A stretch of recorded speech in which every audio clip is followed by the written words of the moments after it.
বিসমিল্লাহির রহমানির রহিম। পরম করুণাময় ও অসীম দয়ালু আল্লাহর নামে শুরু। ومن أحسن قولا ممن دعا إلى الله وعمل صالحا وقال إنني من المسلمين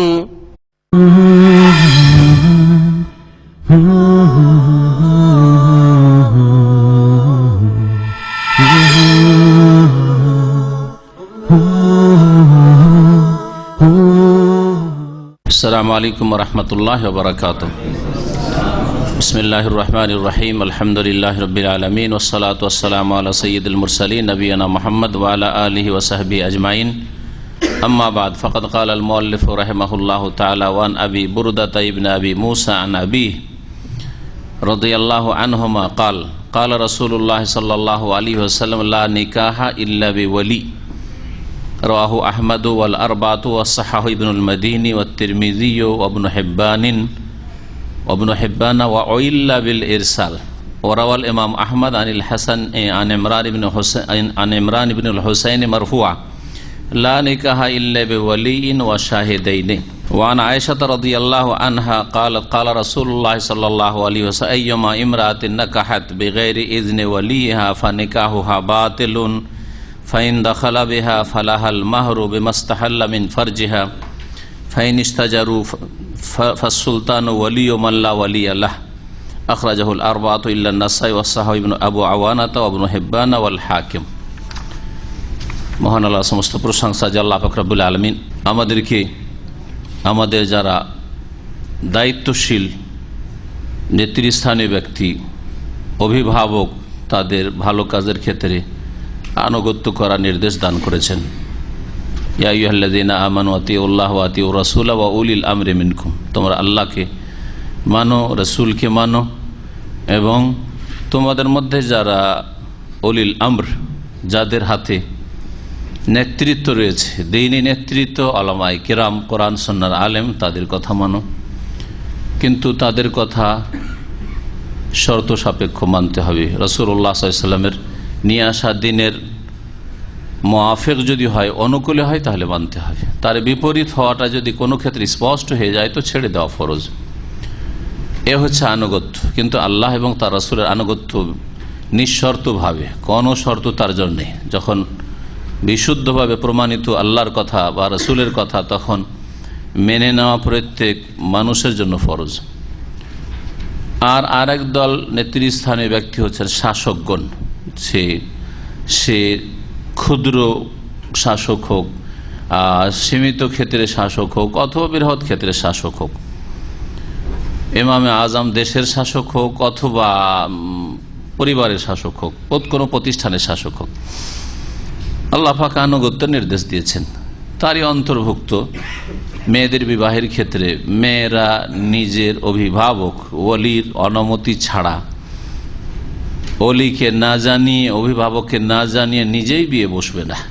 এই মর্মে দুটি হাদিস রয়েছে আমাদের সামনে বুলুগুল মারামে। আবু বুরদা বর্ণনা করেন, আবু মুসা আশআরীর ছেলে, তার পিতা থেকে, অর্থাৎ আবু মুসা আশআরী যে প্রখ্যাত সাহাবী, নবী করিম সাল্লাল্লাহু আলাইহি ওয়াসাল্লামের, তার থেকে তার ছেলে আবু বুরদা বর্ণনা করেন।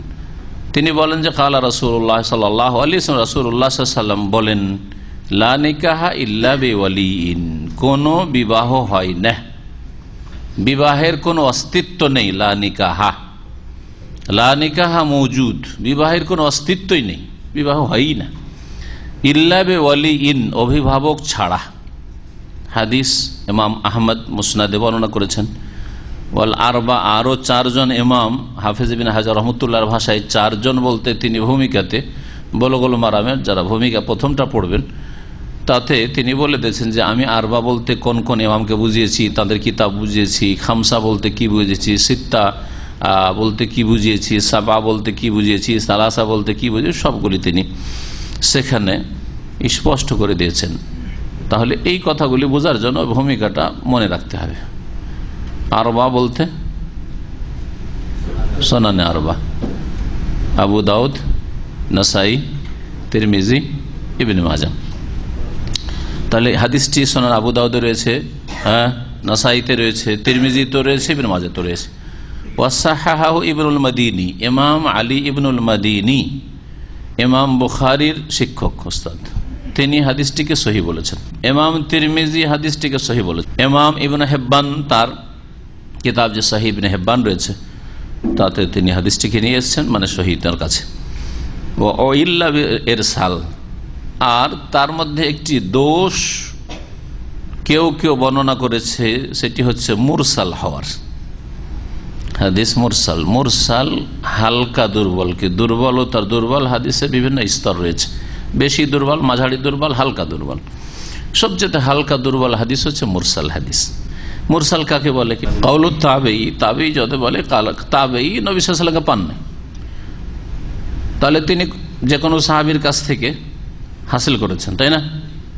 অথবা সম্ভাবনা আছে যে এক তাবেঈ আর এক তাবেঈ থেকে হাসিল করে, এটাও সম্ভাবনা আছে। এই সম্ভাবনার কারণে দুর্বল ধরা হচ্ছে হালকা। যদি এই সম্ভাবনা না থাকতো, নিশ্চিত যে আমি একজন সাহাবী থেকে বর্ণনা করেছি, তাহলে সাহাবীরা সকলে হচ্ছেন সেকা, আদেল, বিশ্বস্ত। আল্লাহ পাক তাদেরকে সার্টিফিকেট দিয়েছে রাদিয়াল্লাহু আনহুম ওয়া রাদু আনহু, আল্লাহ তার রাজি। সুতরাং সাহাবী কোন সাহাবী তার নাম তো জানি না, যে সাহাবীর নাম উল্লেখ করেনি, এতে জয়ীফ হইতো না হাদিস। শুধু একটা সম্ভাবনা থেকে যাচ্ছে যে হতে পারে যে তাবেঈ আরেক তাবেঈ থেকে বর্ণনা করেছেন। আপনি একজন সহপাঠী থেকে আপনি বর্ণনা করেছেন সরাসরি, আমার থেকে নয়, এটা তো হইতে পারে। এখন তাবেঈ থেকে বর্ণনা, তাবেঈদের মধ্যে দুর্বল বর্ণনাকারীদের সংখ্যা খুব কম অন্যদের তুলনায়। পরবর্তীকালের বর্ণনাকারীদের তুলনায় তাবা তাবেঈন বা তারপরের জামানায় আরো দুর্বল বর্ণনাকারীর সংখ্যা বেশি বেড়েছে।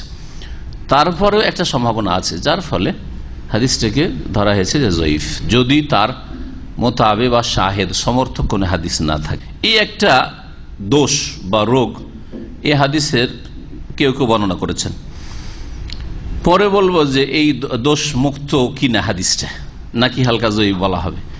ইমাম আহমদও বর্ণনা করেছেন হাদিসটি হাসান বসরি থেকে, আর তিনি বর্ণনা করেছেন ইমরান বিন হোসাইন থেকে রাদিয়াল্লাহু আনহু মারফুআন, মানে রাসূলুল্লাহ সাল্লাল্লাহু আলাইহি ওয়াসাল্লাম বলেছেন লা নিকাহ, তাতে একটু বাড়তি শব্দ রয়েছে। আর একটি অতিরিক্ত মাসালা জানা হবে, লা নিকাহা ইল্লা বিওয়ালিয়িন, কোন বিবাহের অস্তিত্ব নেই, বিবাহ হয় না, ইল্লা বিওয়ালিয়িন অভিভাবক ছাড়া, ওয়া শাহেদাইনে আর দুই সাক্ষী ছাড়া।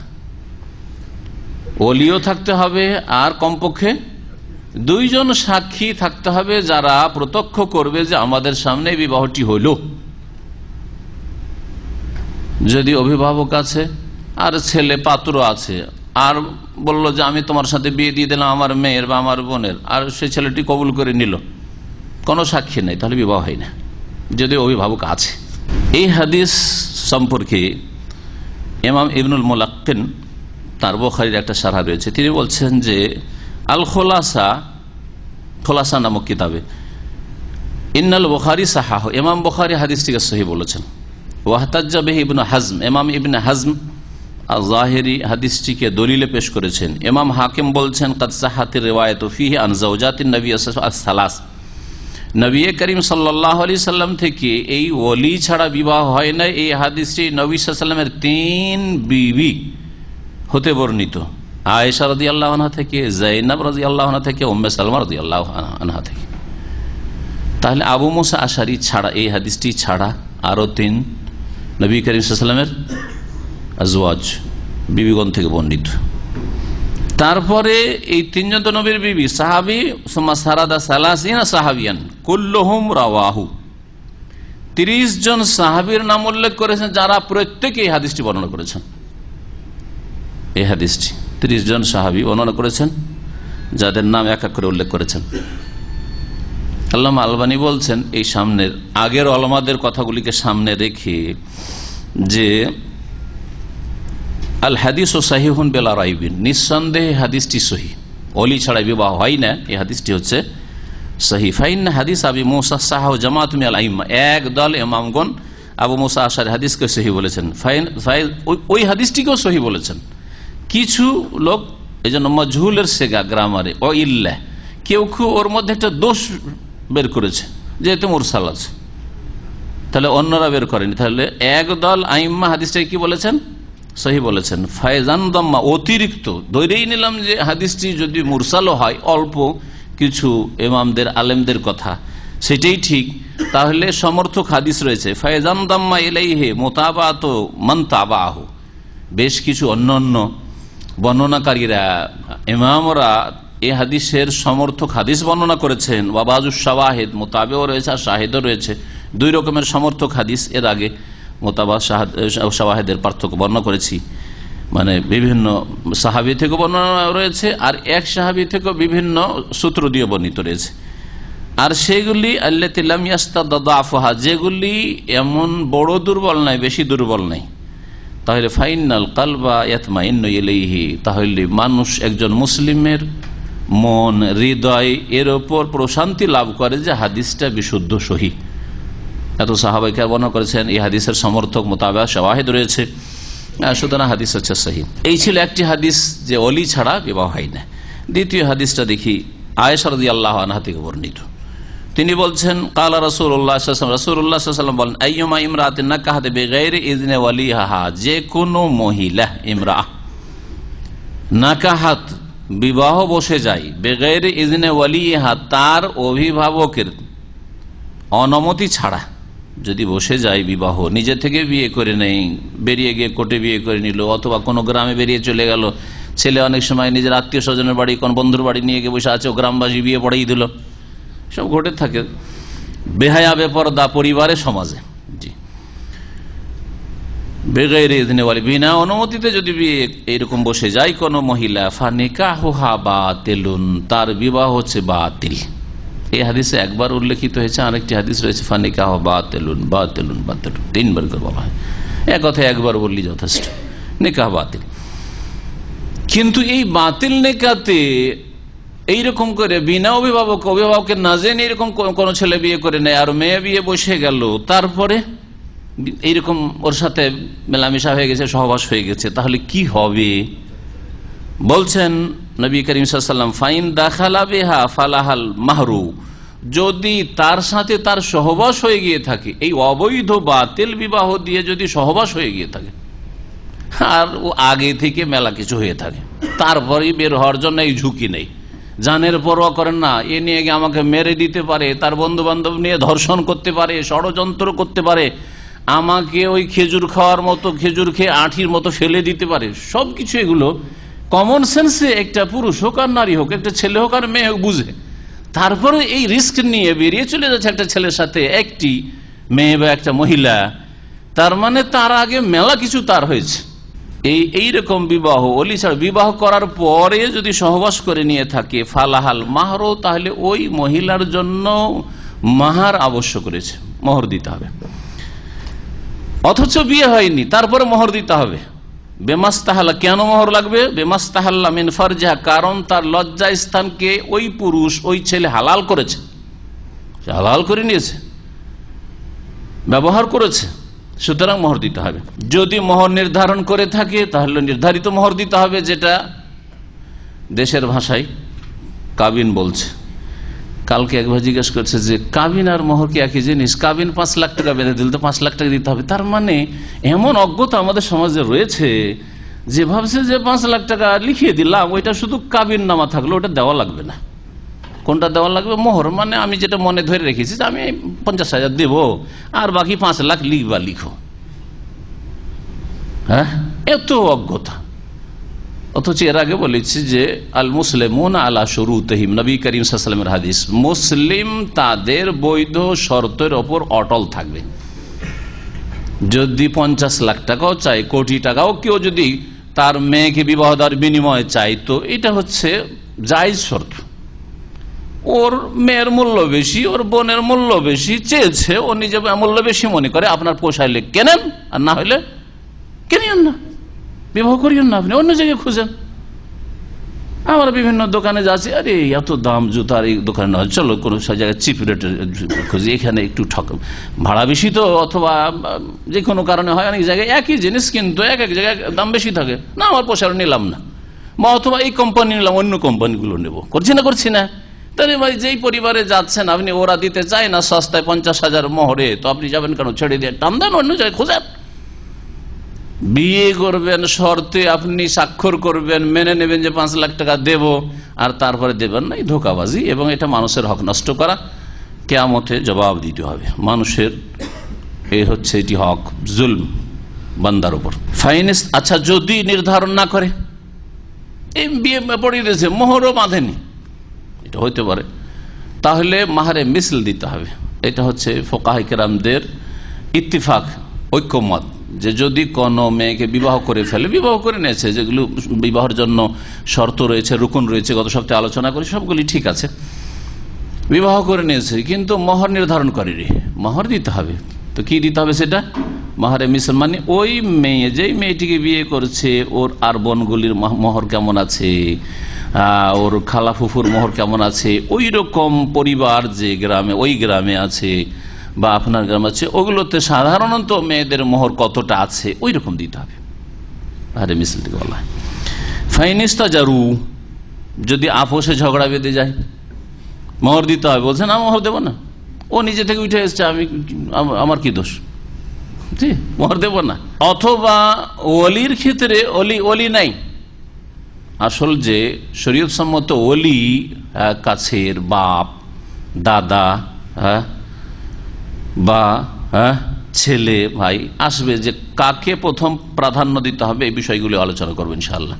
এমন না যে খেয়াল ঘুষিয়ে গিয়ে বাপ থাকতে দাদা বিয়ে পড়িয়ে দিল, দাদা থাকতে ছেলে বিয়ে পড়িয়ে দিল, বা ছেলে থাকতে দাদা থাকতে ভাই বিয়ে পড়িয়ে দিল, এ চলবে না। এরও শরীয়তে নিয়ম রয়েছে যে আকরাব, অধিক নিকটবর্তী থাকতে, আদ বা নিকটবর্তী কিন্তু একটু দূরের, সে ওলি হইতে পারে না। যদি আপোষে দ্বন্দ্ব হয় বেলায়াত নিয়ে, অভিভাবকত্ব নিয়ে, অথবা আদান প্রদানের ক্ষেত্রে, ফাসুলতান ওয়ালিউম আল্লাহ ওয়ালি আল্লাহ, যার কোনো অভিভাবক নেই তার অভিভাবক হচ্ছে সুলতান, মানে শাসক। দেশের সরকার, দেশের সরকার তো রাষ্ট্রপতির কাছে পৌঁছবেন নাকি, প্রধানমন্ত্রীর কাছে, না বাদশার কাছে পৌঁছবেন?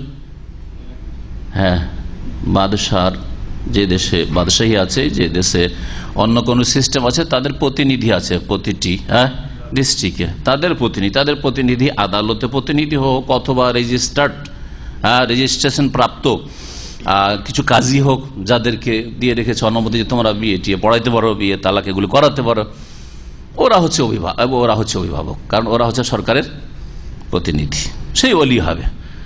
একজন অমুসলিম মহিলা যদি ইসলাম গ্রহণ করে, কারণ ওর তো কেউ নেই, কারণ কাফের তো তার ওলি হইতে পারে না, কাফের কখনো ওলি হইতে পারে না কোনো মুসলিমের। সুতরাং এই ক্ষেত্রে এর বিয়ে পড়াবে কে? মেয়ে বিয়ে করতে চায়, রাজি আছে, কে বিয়ে পড়াবে? কাজী তো বিয়ে পড়াবে, কিন্তু বিয়ের ওলি কে হবে? শাসক, শাসকের প্রতিনিধি। সৌদি আরবে জানো ইসলামিক আদালতে গেলে যদি নিউ মুসলিম হয়, তো তার জন্য ওলি তালাশ করবে না, প্রমাণ সার্টিফিকেট যে সে ইসলাম গ্রহণ করেছে, তাহলে সরকার বিয়ে পড়িয়ে, সরকারের কাজী, সরকারের প্রতিনিধি হিসাবে বিয়ে পড়িয়ে দিবে ওলি হয়ে। আর যদি দেখেন মুসলিম আছে, একজন মুসলিম মেয়ে যদি যায় কোর্টে, কি বলে আমি বিয়ে করবো, তো তার জন্য লম্বা চড়া ফর্মালিটি আছে, যাও বাপের কাছ থেকে কাগজপত্র, হয় বাপ সরাসরি হাজির হোক আদালতে, আর না হলে বাপ বাংলাদেশ থেকে বা যে দেশে আছে সেই দেশ থেকে কাগজপত্র করে পাঠাক, সেটা আবার কি হইতে হবে, সত্যায়ন করা হইতে হবে সৌদি এমবেসি থেকে, ফরেন মিনিস্ট্রি থেকে ইত্যাদি, তারপর নিয়ে আসতে হবে। জি হ্যাঁ, যাতে করে প্রমাণ হয় যে হ্যাঁ অভিভাবকের সম্মতি আছে, অনুমতি আছে এই মেয়ের এই ছেলের সাথে বিয়ের জন্য। আখরাজাহুল আরবা, হাদিস ইমাম নাসাই ছাড়া 4 জনের মধ্যে ইমাম নাসাইকে বাদ দিয়ে দেন, তাহলে এই 3 ইমাম কে? ইমাম আবু দাউদ সুনান আবু দাউদে, তিরমিজিতে আর ইবনে মাজাতে এই হাদিসটি রয়েছে। ওয়াসাহাহু আবু আওয়ানা, ইমাম আবু আওয়ানা তার মুস্তাখরাজ কিতাব রয়েছে, তাতে সহিহ বলেছেন। ইমাম ইবনে হিব্বান সহিহ বলেছেন, মুস্তাদরাক হাকিমও রয়েছে। এই হাদিসটি সম্পর্কে ভাষ্যকার বলছেন হাদিসটি হাসান, সহিহ একটু নিচে হাসান, কিন্তু আমলযোগ্য হাদিস। এই হাদিস থেকে যে মাসাইলগুলি আমরা জানতে পারি, 2-4টি মাসলা আপনাদের সামনে পেশ করব। প্রথম মাসআলা যেটি স্পষ্ট সকলের জন্য এই হাদিস থেকে, যে আল ওয়ালিয়্যু ফিন নিকাহ শারতুন লিসিহাতিহি, বিবাহের জন্য ওলির উপস্থিতি বা ওলির অনুমতি শর্ত, বিবাহ শুদ্ধ হওয়ার জন্য। যদি বিনা অনুমতি তার বিবাহ শুদ্ধ না। ফালা ইয়াসিহু নিকাহু ইল্লা বিওয়ালি, ওলি ছাড়া বিবাহ সহি শুদ্ধ হবে না। এটাই হচ্ছে তিন ইমামের মত। ওয়াহুয়া মাযহাবুল আইম্মা সালাসা, ইমাম মালিক, শাফি, আহমদ ওয়া জামাহিরুল উলামা। অধিকাংশ সিংহভাগ ওলামা বলছেন যে বিবাহ বিনা ওলিতে হয় না। তাহলে কোর্ট ম্যারেজগুলি যে হচ্ছে, মেয়ে পালিয়ে গিয়ে অথবা কোনো এতে হচ্ছে, এতে বিবাহগুলি হয় না। লা নিকাহ বিল্লা ওলি, এই সম্পর্কে জামে ও সগীরের শারহ, হাদিসের শারহ ইমাম মানাবি বলছেন যে এই হাদিসটি লা নিকাহ ইল্লা বিওলি হাদিস মুতাওয়াতির, প্রসিদ্ধ হাদিস।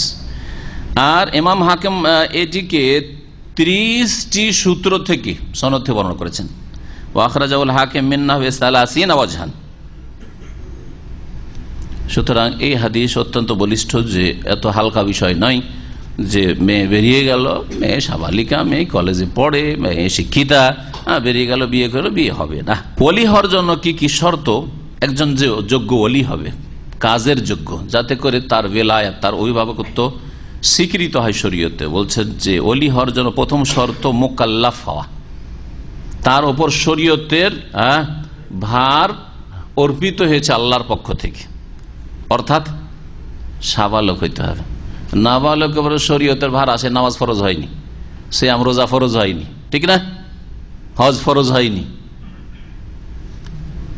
তাহলে নাবালক ছেলে, ধরেন ছেলে আছে বা ভাই আছে, মেয়ে বিয়ে করবে, আর ভাই আছে 12-13 বছরের, ওলি হইতে পারবে না? হইতে পারবে যতক্ষণ পর্যন্ত সাবালক না হয়েছে। দ্বিতীয় শর্ত হচ্ছে যে পুরুষ হইতে হবে। তাহলে বোঝা গেল যে কোন মহিলার জন্য ওলি হইতে পারবে না। বলছে আমার মাই সবকিছু, বাপ নেই, আমার মাই সবকিছু, মা সবকিছু হইলো, বিয়ের ক্ষেত্রে সবকিছু না। আর আমাদের এই অজ্ঞতা খুব রয়েছে, বাপ নেই, হয়তো মারা গেছে, মাই বিয়ে দিয়ে দিল, কোন ওলি খুঁজারি প্রয়োজন মনে করলো না, বাপ মারা গেছে, মা আছে, বিয়ে দিয়ে দিল। আমি এমন ঘটনা জানি যে বাপ আছে, হজে এসছে, আর মেয়ের বিয়ে এসছে, বিয়ে পড়িয়ে দিয়েছে, ও খবরও দেয়নি, ও গিয়ে দেখছে যে আমার মেয়ের বিয়ে হয়ে গেছে। তখন আর টেলিফোনের যুগ ছিল না, এমন যুগের কথা, যখন টেলিফোন ছিল না, তখন হাজিদের সাথে যোগাযোগ শুধু চিঠিপত্রে। হ্যাঁ, তো চিঠিপত্র আসবে যাবে, ওই সব আর ধারেনি, বিয়ে পড়িয়ে দিয়েছে, ছেলে ভালোবেসে বিয়ে পড়িয়ে দিয়েছে, বিয়ে হয়নি। অথচ দিনদার ফ্যামিলি, নামাজি ফ্যামিলির কথা বলছি। তাই নামাজি ফ্যামিলি এইরকম অন্যায় কিসের কারণে? অজ্ঞতা, জেহালতের কারণে। মুসলিম সমাজে বড় জেহালত রয়েছে। দ্বিতীয় শর্ত পুরুষ হইতে হবে। তৃতীয় শর্ত হচ্ছে ওয়ারুশদফি মারিফাতে মাসালিহিন নিকাহ, বিবাহের উপকারিতা জানার ক্ষেত্রে তার যোগ্যতা থাকতে হবে। এই বিবাহ, এই মেয়ের জন্য, যে মেয়ের অভিভাবক, ধরেন ভাই বিয়ে দিচ্ছে, বা দাদা বিয়ে দিচ্ছে, ছেলে সাবালক ছেলে বিয়ে দিচ্ছে, এই বিয়ে, আমি যে মেয়ের বিয়ে দিচ্ছি, অভিভাবক ওলি হয়ে, এই বিয়েটা এই মেয়ের জন্য কল্যাণকর হবে না অকল্যাণকর হবে, এগুলো বুঝতে হবে। এই ছেলেটা কি আসলে উপযোগী হবে? বিয়েটা কি টেকার মতো আশা করা যায় না এই ধান্দাবাজি করছে, আসলে 2-4 দিন আমোদ ফুর্তি করে আবার তালাক দিবে? বা ছেলে অসৎ, ছেলে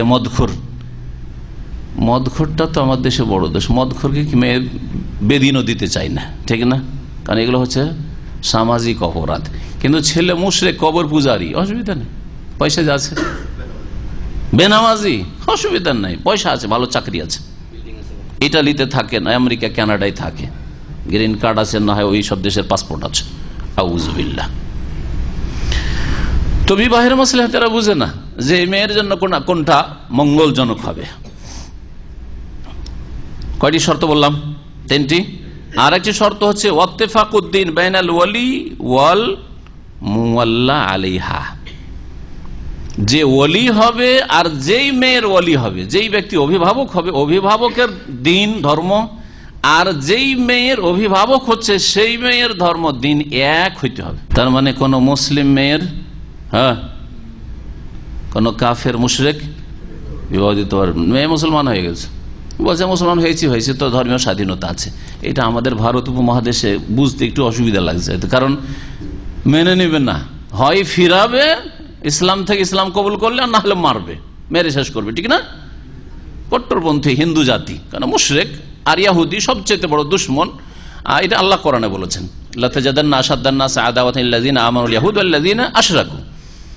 কিন্তু আপনি ফিলিপাইন চলে যান, আমাদের সহকর্মী আছে, সাথী সঙ্গী ফিলিপাইনে আছে, একই উঠানে থাকছে, বাপ এক ধর্মের, মেয়ে মুসলমান হয়ে গেছে, হয়তো ছেলে মুসলমান হয়ে গেছে, দেখা সাক্ষাৎ চলছে, খাওয়া দাওয়া, মানে একে অপরকে মেনে নিয়েছে, তোমার ব্যক্তি স্বাধীনতা আছে, ঠিক আছে। পশ্চিমা দেশ খানিকটা এইরকম ব্যক্তি স্বাধীনতার ক্ষেত্রে কখনো কখনো হয়তো কোনো কোনো পরিবারে মেনে নিয়েছে, যদিও আসলে নামে শুধু বলে স্বাধীনতা নেই, ইসলামের কথা বলে স্বাধীনতা নেই। হ্যাঁ, নাঙ্গা হওয়ার জন্য স্বাধীনতা আছে, উলঙ্গ কেউ যদি রাস্তায় করে বলছে এটা স্বাধীনতা। কিন্তু যদি কেউ হেজাব করে মাথায়, ওই আধা হাতের কাপড়টা আমাদের, ওদের আবার পশ্চিমা হেজাব তো বুঝতেই পারেন অধিকাংশ মহিলাদের, এদিকে জিন্স প্যান্ট টাইট, আর ওইদিকে একটা টি শার্ট গেঞ্জি টাইট হয়ে লেগে আছে, আর তার ওপরে একটু এখানে আধা হাতের একটা কাপড় বেঁধেছে, চুলো কিছু দেখা যাচ্ছে, এই স্কার্ফ যেটা, এইটা কি হেজাব মনে করে? মাথায় একটু কিছু কাপড় থাকলেই এক শ্রেণীর মুসলিম সমাজ, যেসব ইউরোপ আমেরিকা পশ্চিমা দেশে বসবাস করে, অথবা এইরকমই পশ্চিমা দের অনসারী দেশ, যেমন পূর্বে হইল জাপানে, অস্ট্রেলিয়াতে, মালদ্বীপ গেলাম, ওখানে ওই অবস্থা। সুবহানাল্লাহ, মুসলিম মেয়েরা মাথার উপর একটা ছোট কাপড় আছে। মালদ্বীপের একটা বৈশিষ্ট্য দেখলাম, ভারতেও মুসলিম মেয়েরা বা বাংলাদেশও মুসলিম মেয়েরা মাথা খোলা, বুকের উপর একটা লটকিয়ে দিয়েছে, কি গামছা লটকিয়ে দিয়েছে। ওদের ওড়নাটাকে গামছা বলা উচিত, কারণ বাঙালিরা গামছা লটকায়, তাই না? তো গামছা একটা লটকে দিয়ে ঝুলিয়ে দিয়েছে আর ঘুরছে। এটা ভারত, বাংলাদেশ, পাকিস্তানের মুসলিম পরিবারে আছে, কিন্তু মালদ্বীপে এটা দেখলাম না। এমন কোন মেয়ে নেই, এয়ারপোর্টে চাকরি করছে, পুরুষদের সাথে একা করে, কিন্তু মাথার ওপর আধা হাত আর এক হাতি যাই হোক এইটুকু একটা কাপড় আছে, ওটার নাম হেজাব তাদের কাছে। পশ্চিমা সভ্যতা এটাকে হেজাব বুঝেছে মুসলিম মেয়েরা, আসলে এটা হেজাব নাই। ওইটা যেমন হেজাব নাই, তেমনি এই নাঙ্গা চলাফেরা করা, মাথা খুলে ভারত, বাংলাদেশ, পাকিস্তানে যে মুসলিম অনেক মেয়েদের, যুবতীদের, মহিলাদের, এটা বেহায়া, আরো বেশি বেহায়া বেপরদা হওয়া, বরং কোনোটাই একে অপর থেকে কম না। একই ধর্মের অনুসারী হইতে হবে, এটা ভারত, বাংলাদেশে হয়তো সাধারণত মেনে নিতে চাইবে না, কিন্তু এমনও দেশ আছে যেখানে মেনে নেই। সুতরাং হয়তো বা সম্পর্ক হয়ে গেছে, ঠিক আছে, তুমি ধর্মকর্ম তোমার করো, কিন্তু আমাদের যাতায়াত থাক। এখন মেয়ে হয়েছে মুসলিম আর বাপ হচ্ছে হিন্দু বা খ্রিস্টান, যদি বিয়ে দেয়, এই ক্ষেত্রে ওই খ্রিস্টান বাপ মুসলিম মেয়ের বিয়ে দিতে পারবে না? পারবে না। কিন্তু মেয়েও খ্রিস্টান আর বাপও খ্রিস্টান, ওলিও খ্রিস্টান, বিয়ে দিতে পারবে না? পারবে না? পারবে। বোঝা গেছে? মেয়েও নাস্তিক আর বাপও নাস্তিক, বিয়ে দিতে পারবে না? পারবে না? পারবে, ওলি। কারণ খবিস ওলি, বুঝছেন না? নোংরা ওলি। কিন্তু একটা মুসলিম মেয়ে নামাজি, ওর বাপ হচ্ছে নাস্তিক, হ্যাঁ, ভাই হচ্ছে নাস্তিক, তাহলে ওলি নয়, সে মুসলিম নয়, যেহেতু ওলি নয় সে। তো একই দিনের হইতে হবে, এটা হচ্ছে। তাহলে কটি হইল? এই চারটি শর্ত কিসের জন্য? ওলি হওয়ার জন্য। এখন একটা শর্ত হচ্ছে সততা, আদালত, ন্যায় পরায়ণ হওয়া, সত্যবাদী হওয়া, ফাসেক না হওয়া, ফাসেকি থেকে মুক্ত হওয়া, এটা শর্ত কি না, এতে ইখতিলাফ রয়েছে। ইখতিলাফ ভাষ্যকার উল্লেখ করেছেন, হয়তো যখন আসবে উল্লেখ করবে। একদল বলছেন যে এটাও শর্ত, অর্থাৎ যে ওলি হবে সে যেন ফাসেক না হয়, সে যেন ফাসেক না হয়। তার মানে ধরেন ও হারাম খায়, সুদ খায়, ঘুষ খায়, বাপ মুসলমান, সুদ খায়, ঘুষ খায়, ফাসেক না হয়। কাফের হলে আবার একমত সবাই, কাফের যদি হয় কোনটা কুফরি? কবর মাজারে সিজদা করা কুফরি, বড় শিরক। নামাজ ছাড়া একদল ওলামাদের কাছে, গবেষক ওলামাদের কাছে কুফরি। তাহলে যারা এই বিশ্বাস রাখে যে বেনামাজি মুসলিম থাকে না, তাদের জন্য ওই মেয়েও যদি বিশ্বাস রাখে, বা ওখানকার মুসলিমরা যদি এই বিশ্বাস রাখে যে বেনামাজি মুসলিম নয়, তাহলে ওই লোক অভিভাবক হতে পারবে না একটা নামাজি মেয়ের। যেমন সৌদি আরবে সাধারণ লোক জানেন যে বেনামাজি মুসলিম না, মাফি সালাম মাফি ইসলাম, এটা একটা মূর্খ সৌদিও জানে। কথা বোঝা গেছে? কারণ এটাই হচ্ছে সহি কথা কোরআন হাদিসের আলোকে, এবং এখানকার ওলামায়ে কেরাম, আইম্মায়ে কেরামদের মত, যে নামাজ 5 ওয়াক্ত পড়ে না তার মানে মুসলিম নয়। তাহলে এইখানে একজন বেনামাজি নামাজি মেয়ের বিয়ে দেবে, ওলি হইতে পারবে না। কিন্তু ধরেন বাংলাদেশে, ভারতে বেনামাজিকে মনে করে এমন কোন অপরাধ, নামাজটা পড়ে না, বাকি সব ভালো। হ্যাঁ, বেনামাজিকে বড় ফাসেক মনে করে, কিন্তু কাফের মনে করে না। তো ওই ক্ষেত্রে ইখতিলাফ আছে যে ফাসেক হইলে অভিভাবক হইতে পারবে কিনা। একদল বলছেন ফাসেক অভিভাবক হইতে পারবে না, মৃত্যু বা চরিত্র ভালো না, বাপের চরিত্র যদি ভালো না হয় তো মেয়ের খারাপ ছেলের সাথে বিয়ে দিয়ে দিবে। কারণ যে চরিত্রহীন জামাই খুঁজবে, ধার্মিক জামাই তার পছন্দ হবে না। আরে ঘরে ধার্মিক লোক আসলে আমাকে নামাজ পড়া লাগবে, হ্যাঁ, আমারও এই ডানে বামে চলা মুশকিল হয়ে যাবে, তাই না? তো এই ক্ষেত্রে একদল বলছেন যে ফাসেক হইলেও ওলি হইতে পারবে না। তো তাদের কাছে 5 নম্বর শর্ত হচ্ছে আদালত, সততা শর্ত।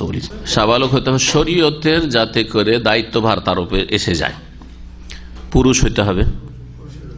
তারপরে বিবাহের উপকারিতা অপকারিতা সম্পর্কে জ্ঞানী হইতে হবে। হ্যাঁ, তারপরে অভিভাবক আর যে মেয়ের বিবাহ দিচ্ছে দিন দুইজনের একই হইতে হবে। আর একটা ফাসেকি মুক্ত হইতে হবে। সততার শর্ত, যেটাতে দ্বিমত রয়েছে, কিন্তু আগের 4টিতে কোনো দ্বিমত নেই। ওলি কাকে বলে এ সম্পর্কে বলছিলাম একটু আগে, যে ওলি কাছের থাকতে দূরের হবে না। ওলি হচ্ছে হুয়া আকরাবুর রিজাল ইলাল মারআতি, মেয়ের সবচাইতে নিকটবর্তী পুরুষ। নিকটবর্তী মহিলা নাই, নিকটবর্তী মহিলা মা, হ্যাঁ, না। আকরাবুর রিজাল ইলাল মারআ, যেই মেয়ের ওলি হচ্ছে বিবাহ দিচ্ছে সেই মেয়ের সবচাইতে নিকটাত্মীয় পুরুষ, এ হচ্ছে আসল ওলি। ফালা ইউজাওয়িজুহা ওয়ালিউন বাঈদুন মা ওজুদে আকরাব মিনহু, কাছের অভিভাবক থাকতে, কাছের পুরুষ থাকতে দূরের কোন পুরুষ কোন মেয়ের বিবাহ দিতে পারবে না।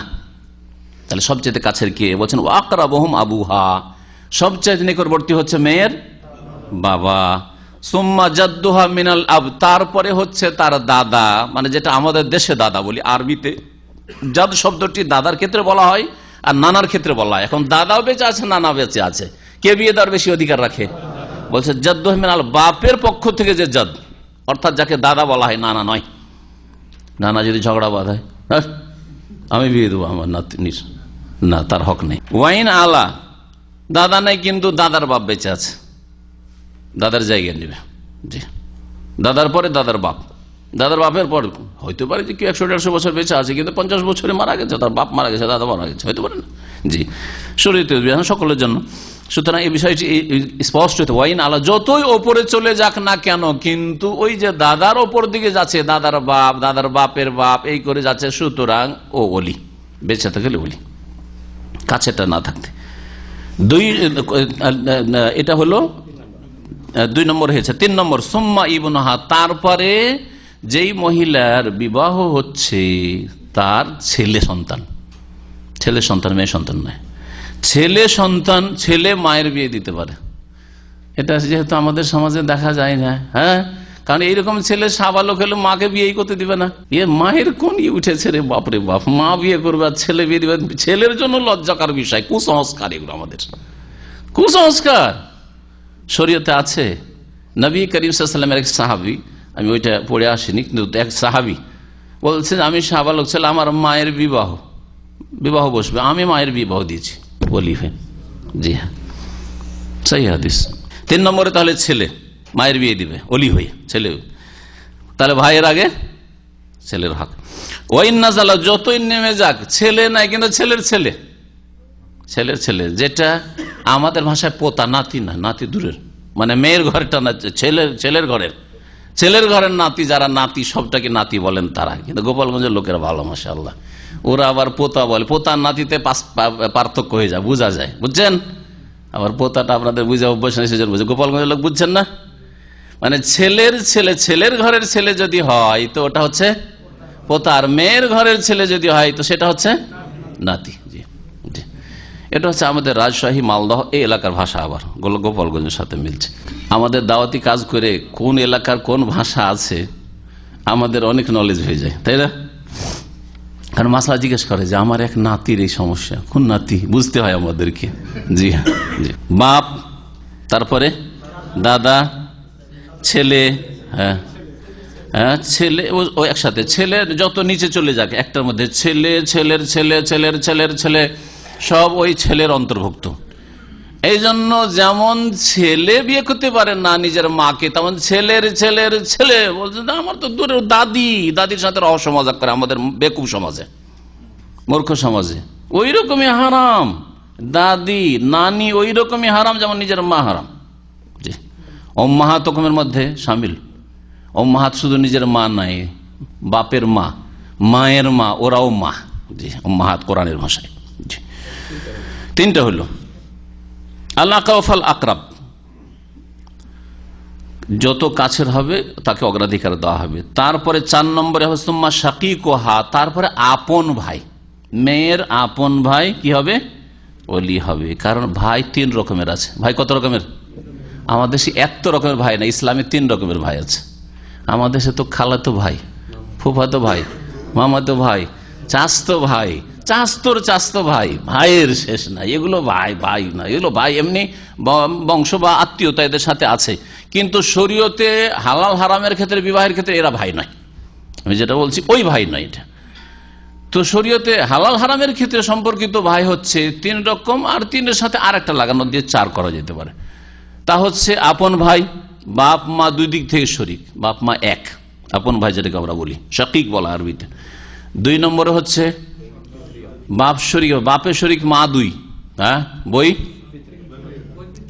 বই মাতৃয় হইল, এটা মা হচ্ছে 2 আর বাপ হচ্ছে 1, তো বই মাতৃয়, তাই না? জি। 3 নম্বর হচ্ছে বই পিতৃয়, মা 2 কিন্তু, হ্যাঁ, বাপ 2 কিন্তু মা হচ্ছে 1, এটা হচ্ছে বই পিতৃয়। পিতা 2 একাধিক কিন্তু মা হচ্ছে একটাই, মা 2 জায়গায় বিবাহ বসেছে। এই 3 ভাই অলি হবে, কিন্তু ধারাবাহিক সিরিয়ালের সাথে, তরতিবের সাথে। যদি আপন ভাই থাকে তাহলে সৎ ভাই হবে না, বই মাতৃয় বই পিতৃয় হবে না। আপন ভাই না থাকলে তখন বই পিতৃয় বেশি, বই মাতৃয় যে সৎ ভাই, বাপের শরিক, বাপের দিকটা শক্তিশালী। আর তারপরে তখন বই মাতৃয় যেটা মানে সৎ ভাই যেটা। আর তারপরে হচ্ছে যদি সৎ ভাইও না থাকে তখন কোনটা? দুধ ভাই, না না না, বই পিতৃয়। আমাদের অঞ্চলে এর একটা নাম আছে, কাঠ ভাই। আপন ভাই, সৎ ভাই আর কাঠ ভাই। এসি কেন বন্ধ করলেন? কাঠ ভাই কেন বলে জানেন? ও যে কাঠে যেমন রস নেই, তেমন এই ভাইয়ের কোনো মায়া নেই। এগুলো মূর্খদের কথা, ওই মুরব্বীদের কাছ থেকে শোনা কথা এগুলো বললাম, এগুলো কোনো হাদিস করার কথা না। সুম্মা শাকিক আপন ভাই, অথবা বলছে সুম্মা আখুহা লিআব ওয়া হাকাযা আলা হাসবে তাকদীমে ফিল মিরাস, মিরাসে উত্তরাধিকারের ক্ষেত্রে মানে ওয়ারাসাতের ক্ষেত্রে যেই সিরিয়াল রয়েছে যে আপন ভাই থাকতে সৎ ভাই পাবে না, ওই রকম। ভাই যদি একাধিক থাকে কোন ভাই বিয়ে দিবে? বড় ভাই। দলিল যে মাস্ট বড় ভাই দিবে, ওর জরুরি। তো যদি দ্বিতীয় ভাই বিয়ে দিয়ে দেয়, তৃতীয় ভাই বিয়ে দিয়ে দেয়, হবে না? এসব মাসলা তখন আসবে। হ্যাঁ, কারণ স্তরের দিক দিয়ে তো সমান, বড় ভাই, মেজো ভাই, ছোট ভাই সবাই তো সমান ভাই, আপন ভাই, সবগুলি আপন ভাই। এইদের খুব বেশি বলা যেতে পারে যে বড়কে শ্রদ্ধার হাদিস রয়েছে। কব্বের 2 জন লোক কথা বলতে এসে নবী করিম সাল্লাল্লাহু আলাইহি ওয়াসাল্লামের সাথে, একজন একটু বয়স্ক আর একজন একটু অল্প বয়সের, ওর চাইতে কম বয়সের। ওই যে কম বয়সের ও আবার বাকপটু। কিছু লোক থাকে বয়সে তো আমার বাপ বড়, কিন্তু আমাদের অঞ্চলে একটা কথা আছে, ওটাকে হাবে তবে তো আমি বড়।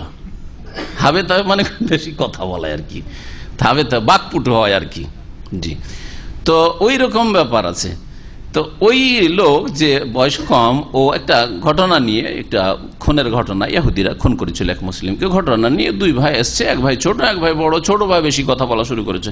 নবী কারীম জানতে বলেন যে এটা ছোট ভাই, এটা বড় ভাই। বলে যে কাব্যের মানে বড়কে কথা বলতে দাও, বড়কে আগে কথা বলতে দাও। এটা হচ্ছে শরীয়তের, এটা হচ্ছে উত্তম বিধান। কিন্তু দেখা যাচ্ছে বড় কথা বলতে পারে না, বড় এক সময় কথা বলা অভ্যাস নেই, 5টা লোকের সামনে বলতে পারবে না, কাঁপছে তত্তর করে, তো ছোট বলবে না।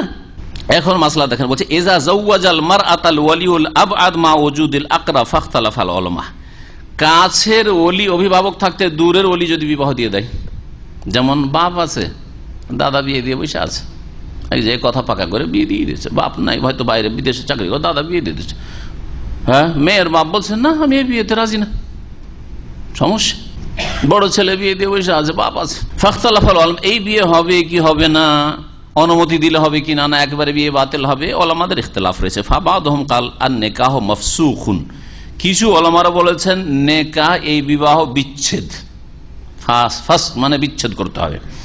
বাদহুম কাল, আর কেউ কেউ বলেছেন জায়েজ। হ্যাঁ, ওয়াবাদহুম কাল লিল আকরাবে আন ইউজিজ আও ইয়াফসাদ, তাহলে একমত হচ্ছে যে কাছের ছিল কিন্তু দূরেরটা দিয়ে দিয়েছে, বাপ ছিল দাদা বিয়ে দিয়ে দিয়েছে, চলবে, জায়েজ। আর এক দল বলছে যে না, এই বিবাহ হবেই নাই, সুতরাং বিবাহ বিচ্ছেদ করতে হবে, তার মানে ফাসেদ বিবাহ বিচ্ছেদ করতে হবে। আর 3 নম্বর মত হচ্ছে যে লিল আকরাবে আন ইউজিজ আও ইয়াফসাখ, যে কাছের ওলি তার অধিকার রয়েছে এই বিয়েকে স্বীকৃতি দিতে পারে। ঠিক আছে, আমার বাপ যখন বিয়ে দিয়ে দিয়েছে আমার মেয়ের, হ্যাঁ আমি মেনে নিলাম, বা আমার বড় ছেলে যখন বিয়ে দিয়ে দিয়েছে আমি থাকতে আমি মেনে নিলাম। যদি মেনে নেই তাহলে ঠিক আছে, বিয়ে স্বীকৃত। অথবা সে ফাস্ট করতে পারে না, আমি এই বিয়ে মেনে নিতে পারি না, আমার মেয়ের বিয়ে আমি দেবো, এখানে আমি পছন্দ করি দেবো না, তাহলে বিবাহ বিচ্ছেদ করার অধিকার রয়েছে। ওয়াসবাবু হাযাল ইখতিলাফ হালি তারতিব বাইনাল আকারিব ফি লায়াতিন নিকাহ হুকমুন শারঈয়ুন মাযু হাক্কিল্লাহ ফায়াকুনু নিকাহ গায়রু মুনআকিদ ওয়া ইয়াজু ফাসখুহু। বলছেন যে এই ইখতিলাফের কারণ কি, কারণটি বর্ণনা করেছেন, যেগুলি আমাদের আর বেশি জানার তেমন কোনো প্রয়োজন নেই, সেজন্য আর ওতে লম্বা করতে যাচ্ছি না। আসল হাদিসের মাসলা কি ছিল? আসল মাসলাতে আসেনি, তখন শুধু ওলির কাছের আর দূরের এগুলিতে থাকলাম। ওলি ছাড়া বিবাহ হয় না, এটা হচ্ছে হাদিসের ভাষা, তাই না? এইটি হচ্ছে 3 ইমামের মত। এই বিষয়ে ইখতিলাফ রয়েছে অধিকাংশ ওলামা, মুহাদ্দিসিন, সকল প্রায় মুহাদ্দিসিন। আর 3 ইমাম মানে ইমাম মালিক, শাফি, আহমদ, তারা বলছেন যে আন্নাল ওয়ালিয়া শারতুন লিসিহাত আকদিন নিকাহ, বিবাহ বন্ধন শুদ্ধ হওয়ার জন্য ওলি শর্ত, ওলি ছাড়া বিবাহ হয় না। ওয়াজাহাবাল ইমাম আবু হানিফা ওয়াতবাহু, ইমাম আবু হানিফা আর তার অনুসারী মুকাল্লিদিনরা বলছেন এলা আন্নাহু লা ইশতারাত, অভিভাবকের শর্ত নেই, অভিভাবক ছাড়াও মেয়ে বিয়ে যদি সাবালিকা হয়, বিয়ে বসে যায় তো বিয়ে হয়ে যাবে। অধিকাংশ ওলামাদের দলিল কি আর ইমাম আবু হানিফারই বা দলিল কি, একটু দলিলটা আপনাদেরকে টাচ দিচ্ছে, বিস্তারিত না বল। অমিন আদিল্লাতিহিম, প্রথম কথা অধিকাংশ ওলামা 3 ইমাম এবং মুহাদ্দিসিনরা তারা যে বলছেন যে ওলি ছাড়া বিবাহ হয় না, ওয়া হুজ্জাতুহুম আদিল্লা কাসীরা, তাদের অনেক দলিল রয়েছে, তাদের অনেক দলিল রয়েছে।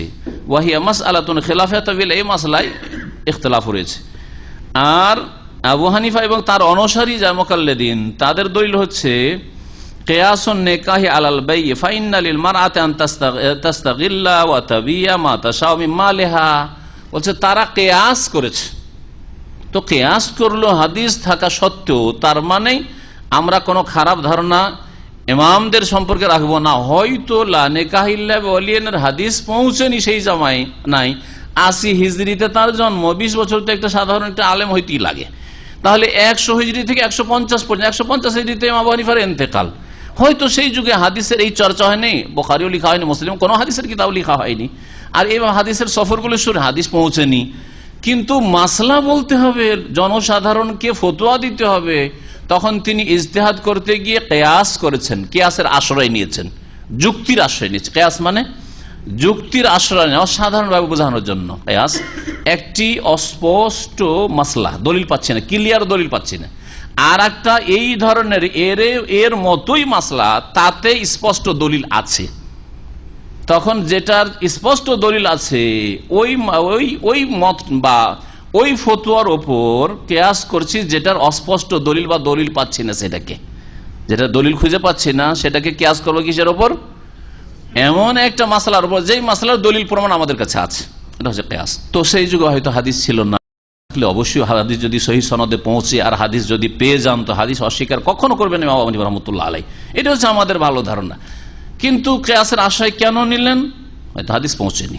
কিয়াসটা কি বলছেন যে একজন মহিলা ব্যবসা বাণিজ্যের ক্ষেত্রে, কেনাকাটার ক্ষেত্রে তার নিজের ব্যক্তি মালিকানায় পয়সা আছে, বাপের অনুমতি নিতেই হবে?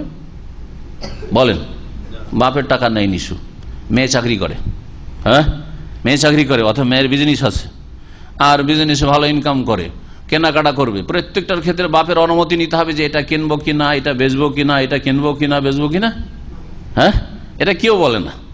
ইমাম শাফিও বলে না, মালিক বলে না, আহমদও বলে না, আবু হানিফা বলে না, কেউ বলে না। বলছে যে এটাতে যখন সে স্বাধীন, নিজের ধন সম্পদে সে তার পুরো নিয়ন্ত্রণ রাখে, তাসাররুফ করতে পারে, তাতে যদি আমার পয়সা আমি দান করবো, বাপের অনুমতি নিতে হবে। আমি আমার নিজের চাকরি করে ইনকাম করি, আমি ইসলামিক সেন্টারে দান করবো, আমি মসজিদে দান করবো, আমি এতিমখানায় দান করবো, বাপের অনুমতি নিতে হবে?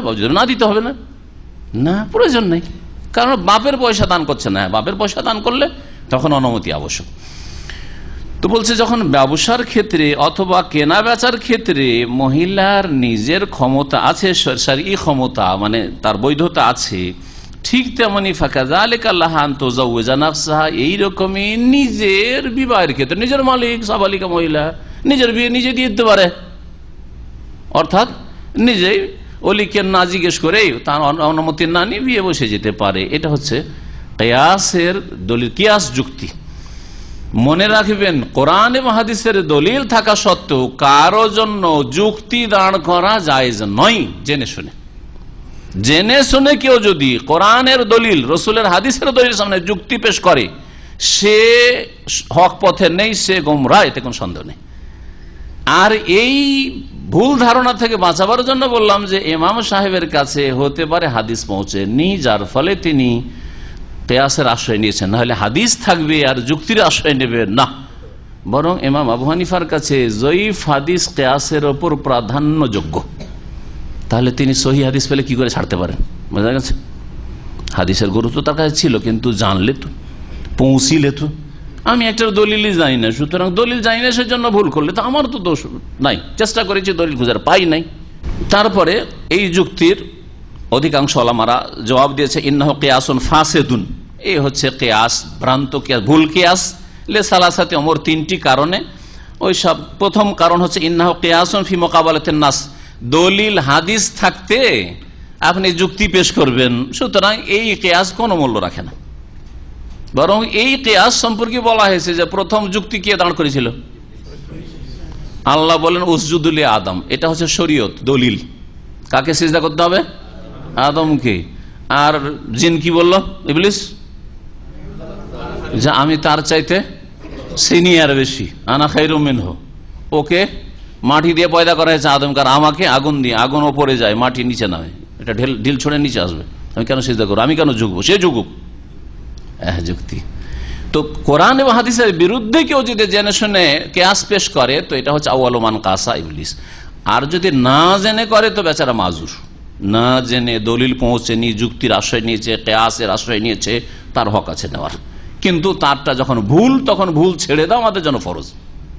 তার এই যুক্তিটা যখন ভুল, আমাদের কাছে হাদিস পৌঁছে গেছে, রাসূলুল্লাহ সাল্লাল্লাহু আলাইহি ওয়াসাল্লামের হাদিস, আলার রাস ওয়াল আইন, সির নত করে আমাদেরকে মানতে হবে, কিয়াসকে ছুড়ে ফেলতে হবে। তারপরে আরেকটা জবাব দিয়েছেন যে দুটোকে যে একই রকম সাদৃশ্য তা দেখালে এটা ভুল। কেনাকাটা আর বিবাহ বন্ধন, আকদে বাই আর আকদে নিকাহ, দুটোতে পার্থক্য আছে। বলছেন হাযা লা মুমাসালাত ফাইন্না নিকাহা ওয়া খাতারুহু ওয়া মা ইয়াহতাজু ইলাইহি মিন নাযরিন ওয়া মারিফাতিন লিল আওয়াকিবি ইউখালিফুল বাই'a ফি বাসাতাতিহি ওয়া খিফাতি আমরিহি ওয়া দাফি শানিহি। বিবাহ একটা লাইফ, জিন্দেগির বিষয়।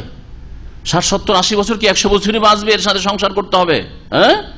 তাহলে এই বিষয়ে দূরদর্শিতা, তারপর চারিদিক থেকে বিষয়টাকে স্টাডি করা যে এখানে বিয়েটা ঠিক হবে কি হবে না। মেয়ে আবেগী হইতে পারে, মেয়েদের স্বভাব আছে কিছু, মেয়েদের যেহেতু দুর্বলতা আছে, আল্লাহ পাক সৃষ্টিগত দুর্বলতা রেখেছে, মেয়ে সামান্য একটা ভালো কিছু দেখে লাফিয়ে যেতে পারে। দেখলো যে ছেলে স্মার্ট, আর দেখা দেখি কিছু না, রুজি রোজগার কোনো ব্যবস্থা আছে কি নেই, দিনদারি আছে কি না, নামাজ পড়ে কি না, কিচ্ছু দেখা দেখি না, দেখতে ভালো লেগেছে ছেলেকে, পাগল হয়ে গেছে। হতে পারে না? হচ্ছে। কোন মেয়ে স্মার্ট দেখে পাগল হয়ে যাচ্ছে, কোন মেয়ে দেখছি আরে টাকা রে, টাকার টাকা, আর কিছু দেখা দেখি নেই, আর কিচ্ছু দেখলো না, পয়সা দেখে পাগল হয়ে গেল। মেয়েরা এত দুর্বল যে এরকম একটা কিছু দেখে পাগল হইতে পারে। আবার দেখলো যে আরে এরা নেতা বংশের রে, এই ছেলের বাপ মন্ত্রী, হ্যাঁ এমপি, পাগল, ওই কথা, এক কথা দিয়ে পাগল। হ্যাঁ, একই সাথে একই কলেজ ইউনিভার্সিটিতে পড়াশোনা করে, আর ছেলে ওকে একটা টোপ দেয়, জানিস আমি এমপির ছেলে, এমপির ভাতিজা, পাগল হয়ে গেছে। কিন্তু ছেলে অত সহজ, একটা মেয়ে যদি বলে আমি এমপির মেয়ে, অত সহজে পাগল হবে? সবকিছু মিলিয়ে জুলিয়ে দেখবে যে এর চাইতে ভালো পাবো নাকি, তারপর এর আরো 5টা দিক ঠিক আছে কিনা, সবকিছু দেখবে। কিন্তু এদের যে বিবেক বুদ্ধির দুর্বলতা, নাকাসাতু আকল বলেছেন নবী করিম সাল্লাল্লাহু আলাইহি ওয়াসাল্লাম, যার ফলে একটা কিছুতেই আবেগ হয়ে লাফিয়ে উঠতে পারে। কিন্তু বাপ যদি গাইড করে, না ঠিক আছে তোমারও পছন্দ, কিন্তু আমি চারিদিকটা দেখছি তোমার জন্য উপযোগী হবে কিনা, এই জন্য ওলায়াতের শর্ত লাগানো হয়েছে, অলির শর্ত লাগানো হয়েছে। ব্যবসার ক্ষেত্রে অসুবিধা নেই, ব্যবসায় একটা সামান বাপকে না বলে একটা জিনিস কিনে ফেলেছে, 100-200 রিয়াল না হয় লস করলো, অথবা জিনিসটা খারাপ হয়ে গেছে, সামান্য কিছু ক্ষতি হলো, কিন্তু বড় ধরনের তো আর কোনো ক্ষতি হলো না। কিন্তু বিবাহ একবার হয়ে গেলে বড় ধরনের ক্ষতি, কিছুই যদি না হয়, বিবাহ যদি ঠিক না ঠিকে, তো মেয়ে আর কুমারী থাকলো না, আরে তালাক প্রাপ্তা, তালাক হয়েছে, এক স্বামীর ঘর থেকে ফেরত এসছে, বড় দোষ আমাদের সমাজে। এই মেয়ের বিবাহ হয় মুশকিল, যত সুন্দরী হোক, ঠিক কিনা? জি হ্যাঁ। সুতরাং ব্যবসার সাথে বিবাহকে তুলনা করে দিবেন, আর ব্যবসার ক্ষেত্রে মেয়ে বাপের বিনা অনুমতিতে নিজের পয়সা দিয়ে কেনাকাটা করতে পারে, সেজন্য বিবাহ বসে যেতে পারে, এই কিয়াস ফাসিদ, এই কিয়াসও ঠিক না, যুক্তিও ঠিক না। বিবাহ বন্ধন আকদে নেকাহ কখনো কখনো মানুষের জন্য কলঙ্কের কারণ হয়ে যায়, যেটা মেয়েটি বুঝছে না। হয়তো বাপের সাথে হয়তো ওই পরিবারের বা যেই ঘরে বিয়ে হচ্ছে ওই ছেলের বাপের কোনোদিনের মিল নাই, অথবা বিভিন্ন দিক হতে পারে, ওদের মধ্যে ওই বংশে এমন কিছু দোষ আছে যে যদি লোকেরা জানে যে অমুকের মেয়ের ওই ঘরে বিয়ে হয়েছে, আরে এইরকম ঘরে এইরকম পরিবারে বিয়ে দেয়, ওরা তো খুনি, ওই বংশ তো অমুক ডাকাত। বলেন যে একটা সম্ভ্রান্ত মানুষ, একটা পরেশগার মানুষ, তার মেয়ে যদি বিনা অলিতে বিবাহ ডাকাতের ঘরে গিয়ে, বাপ ডাকাত অথবা চাচা ডাকাত, তারপরে বলবো ডাকাতের বংশে বিয়ে হয়েছে, অমুকের মেয়ে সম্ভ্রান্ত লোক, আলেম মানুষ, পরেশগার মানুষ, আর ডাকাতের বংশে বিয়ে দিয়েছে, বলবে না? তাহলে কলঙ্কের কারণ হইতে পারে। সুতরাং বিয়ের ক্ষেত্রে মেয়েকে এইরকম ছেড়ে দেওয়া যাবে না যে ও ব্যবসা বাণিজ্যের মতো নিজেকে বিক্রি করে দিতে পারে, যেখানে বিবাহ বসতে পারে না। এটা হচ্ছে তৃতীয় কারণ। কিসের? এই কিয়াস যুক্তিসঙ্গত নাই, অযৌক্তিক কিয়াস। এই কিয়াস ব্যবসার উপর বিবাহকে কিয়াস করা কিয়াসে ফাসিদ। তাহলে হাদিসের জবাব, হাদিস যখন চলে এসছে, ইমাম সাহেবের যুগে হাদিস ছিল কিনা আল্লাহ ভালো জানে, কিন্তু মুকাল্লিদিনরা এই হাদিসকে রদ করে এই কোর্ট ম্যারেজকে কি করে জায়েজ করে দিয়েছে, মুকাল্লিদ মোল্লারা, মৌলভী সাহেবরা। তো সে সম্পর্কে বলছেন ভাষ্যকার মক্কাতুল মুকাররমার কাজী, ও তারা তাবিল করে হাদিসটার। বাতিলুন মানে হচ্ছে, বাতিল মানে এই বিবাহ বাতিলের কাছাকাছি, মানে টিকবে না। যেমন আমাদের সমাজে বলে যে লাভ করা প্রেমের বিয়ে লাস্টিং করে না, তো এইভাবে তাবিল করেছে। লা নিকাহা ইল্লা বিওলিয়িন, মানে ওলি ছাড়া যে বিবাহগুলি হয় এগুলো টিকে না, শরীয়তে বাতিল, এই অর্থ না করে অপব্যাখ্যা তাবিল করলো। হ্যাঁ, তাবিল করলো, কি করলো? যে বেসাদাদিল বুতলান। কিন্তু এইরকম উদ্দেশ্য নবী করিম সাল্লাল্লাহু আলাইহি ওয়াসাল্লাম বলবেন হাদিস, হ্যাঁ না, স্পষ্ট হাদিস, লা নিকাহা, নেকার ওজুদি নেই। কখনো কখনো বলছে যে না, মেয়ের যদি জ্ঞান বুদ্ধি কম থাকে, মজনুনা হয় অথবা নাবালিকা হয়, তাহলে এই ক্ষেত্রে হাদিস লা নিকাহা বিওলিয়িন, যদি নাবালিকা হয় তাহলে ওলি ছাড়া বিবাহ হয় না। যদি হয়তো জ্ঞান বুদ্ধি কম, হয়তো আধ পাগলি অথবা পাগলি, তাহলে বিবাহ হয় না। এগুলো কথা কোথায় পেলে? এগুলি করে হাদিসকে রদ করা, হাদিস রেজেক্ট ছুঁড়ে ফেলা আর কিয়াসের পেছনে ছুটা, এটা কোথায় পেলে? এগুলো মুকাল্লিদিনদের স্বভাব, যে তাদেরকে মযহাব রক্ষা করতে হবে, ওহী রক্ষা করার কোনো প্রয়োজন নেই। কোরআন এবং হাদিস রক্ষা করতে, হেফাজত করতে হবে, রসুলের ইত্তেবা অনুসরণ করতে হবে, এইসব পর তাদের নাই। মযহাব রক্ষা করার জন্য উল্টে পড়ে লেগেছে এখন আহলে হক মিডিয়া, আহনাফ মিডিয়া, এই কয়েকটা মিডিয়া এখন শুরু করেছে বাঁচাও মযহাব রক্ষা। শুধু মযহাব না, মযহাব যদি অরিজিনাল মযহাবটা খাঁটি ইমাম আবু হানিফা মযহাব হইতো, তাও একটা কাজের কাজ হইতো। হ্যাঁ, দেওবন্দি তরিকা বাঁচাও, বেরলভী তরিকা বাঁচাও, চরমনাই তরিকা বাঁচাও, তরিকা বাঁচাও উঠে পড়ে লেগেছে এখন। এই মিডিয়াগুলোর উদ্দেশ্য হচ্ছে তরিকা বাঁচাও, ইসলাম বাঁচাও না, তরিকা বাঁচাও। জি, তো যারা এইভাবে হাদিসের অপব্যাখ্যা করবে মুকাল্লিদিনরা, তাদের উদ্দেশ্য হচ্ছে মযহাব বাঁচাও নয় তরিকা বাঁচাও। এই তবলিগি চিল্লার তরিকা বাঁচানোর জন্য আজকে দুপুরে আমাদের এক ভাই বলছেন যে এখন এই যে আহনাফ মিডিয়া, এই তবলিগি মিডিয়া, দেওবন্দি মিডিয়া বলছে যে মদিনা ইউনিভার্সিটি থেকে আরবরা গিয়ে স্বীকৃতি দিয়েছে টুঙ্গির ইস্তেমার। আচ্ছা, আমাদের ভাই বসে আছেন বলছেন, হ্যাঁ মিডিয়া বলছে, আমি বলছি যে দেখান মদিনা ইউনিভার্সিটির কোন ভালো ওস্তাদ গেছে, অথবা কে গেছে যেটা মদিনা ইউনিভার্সিটির ওস্তাদ না যায়নি। কে গেছে জানেন? কি ধরনের লোকেরা গেছে? আল কাসিমে, উদাহরণস্বরূপ বলছি, আল কাসিমে একজন লোক বলদিয়ায় চাকরি করে, বলদিয়ার মোদির ও সৌদি, তৈজরি বংশের, নামটা পুরোটা বলছি না, থাক একটু। এই তৈজরি বলদিয়ার একজন হচ্ছে কি সরকার মোদির, সে হচ্ছে সরকারি একজন চাকরিপ্রাপ্ত। বলদিয়ার আর লোকের কাছে, বলদিয়ার ওপরে যে কর্মকর্তা রয়েছে মিউনিসিপ্যালিটি, সেখানে দরখাস্ত করলে যে এখানে একটা ইসলামিক সেন্টার আল কাসিমে খুললাম, তো আমি ওখানে কাজটা করবো, বেতনটা বলদিয়া থেকে আমাকে দেওয়া হোক, মিউনিসিপ্যালিটি থেকে দেওয়া হোক, আর আমি এই দাওয়াতি কাজের জন্য এই ইসলামিক সেন্টারের মদির হয়ে বসি। এটা আমরা যখন মদিনা ইউনিভার্সিটির ছাত্র 1409 হিজরি থেকে শুরু করে 1413 পর্যন্ত, ওই সময় মানে 89 থেকে নিয়ে 93 পর্যন্ত, ওই সময় ইসলামিক সেন্টার, প্রথম ইসলামিক সেন্টার খুলে আল কাসিমে।